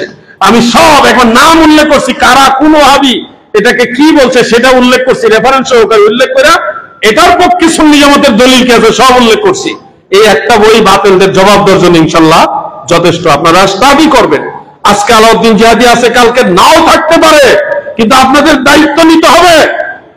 আমি আজকে কথা বলছি, ভাই কথা বলছে, কিন্তু একদিন আপনাদের দায়িত্ব নিতে হবে না? সারা জীবন কি আমরাই কথা বলবো, আপনারা কি কথা বলবেন না? ওয়াজ কি শুধু ট্রেডিশন, দাওয়াত দিবেন, দাওয়াত খাবো, এটার জন্যই ওয়াজ? আমার দাওয়াত দিয়ে আনবেন, খাওয়াইবেন, ওয়াজ করে চলে যাবো হাতিয়ে, এটার জন্য ওয়াজ না। ওয়াজ হবে সুন্নিয়ত, মানুষকে নসিহত হিসেবে জানানো, আপনারা জানবেন, শিখবেন, আপনারাও প্রত্যেকের অবস্থান থেকে নবীর পক্ষে দলিল দিয়ে কথা বলবেন, তাহলে যে সুন্নিয়ত আরো বাড়বে। শুধু ট্রেডিশন হিসেবে ওয়াজ না, আল্লাহর ওয়াস্তে মনে রাখবেন, আমি যত কথা বলি সুন্নিয়ত প্রচারের জন্য বলি, আমার দাওয়াত দিয়েন না।